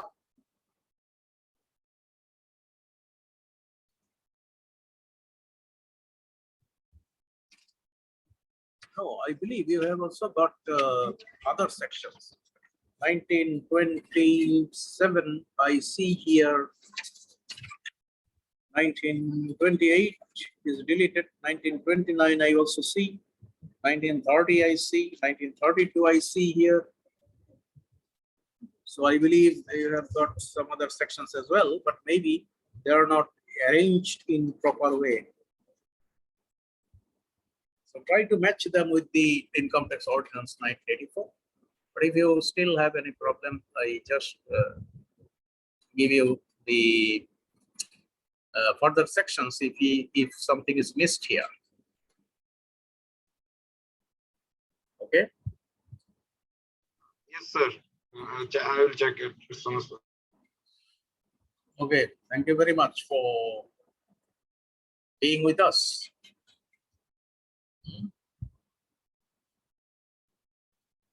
Maybe see you in the next class. Thank you, sir. Thank you, sir. Thank you, sir.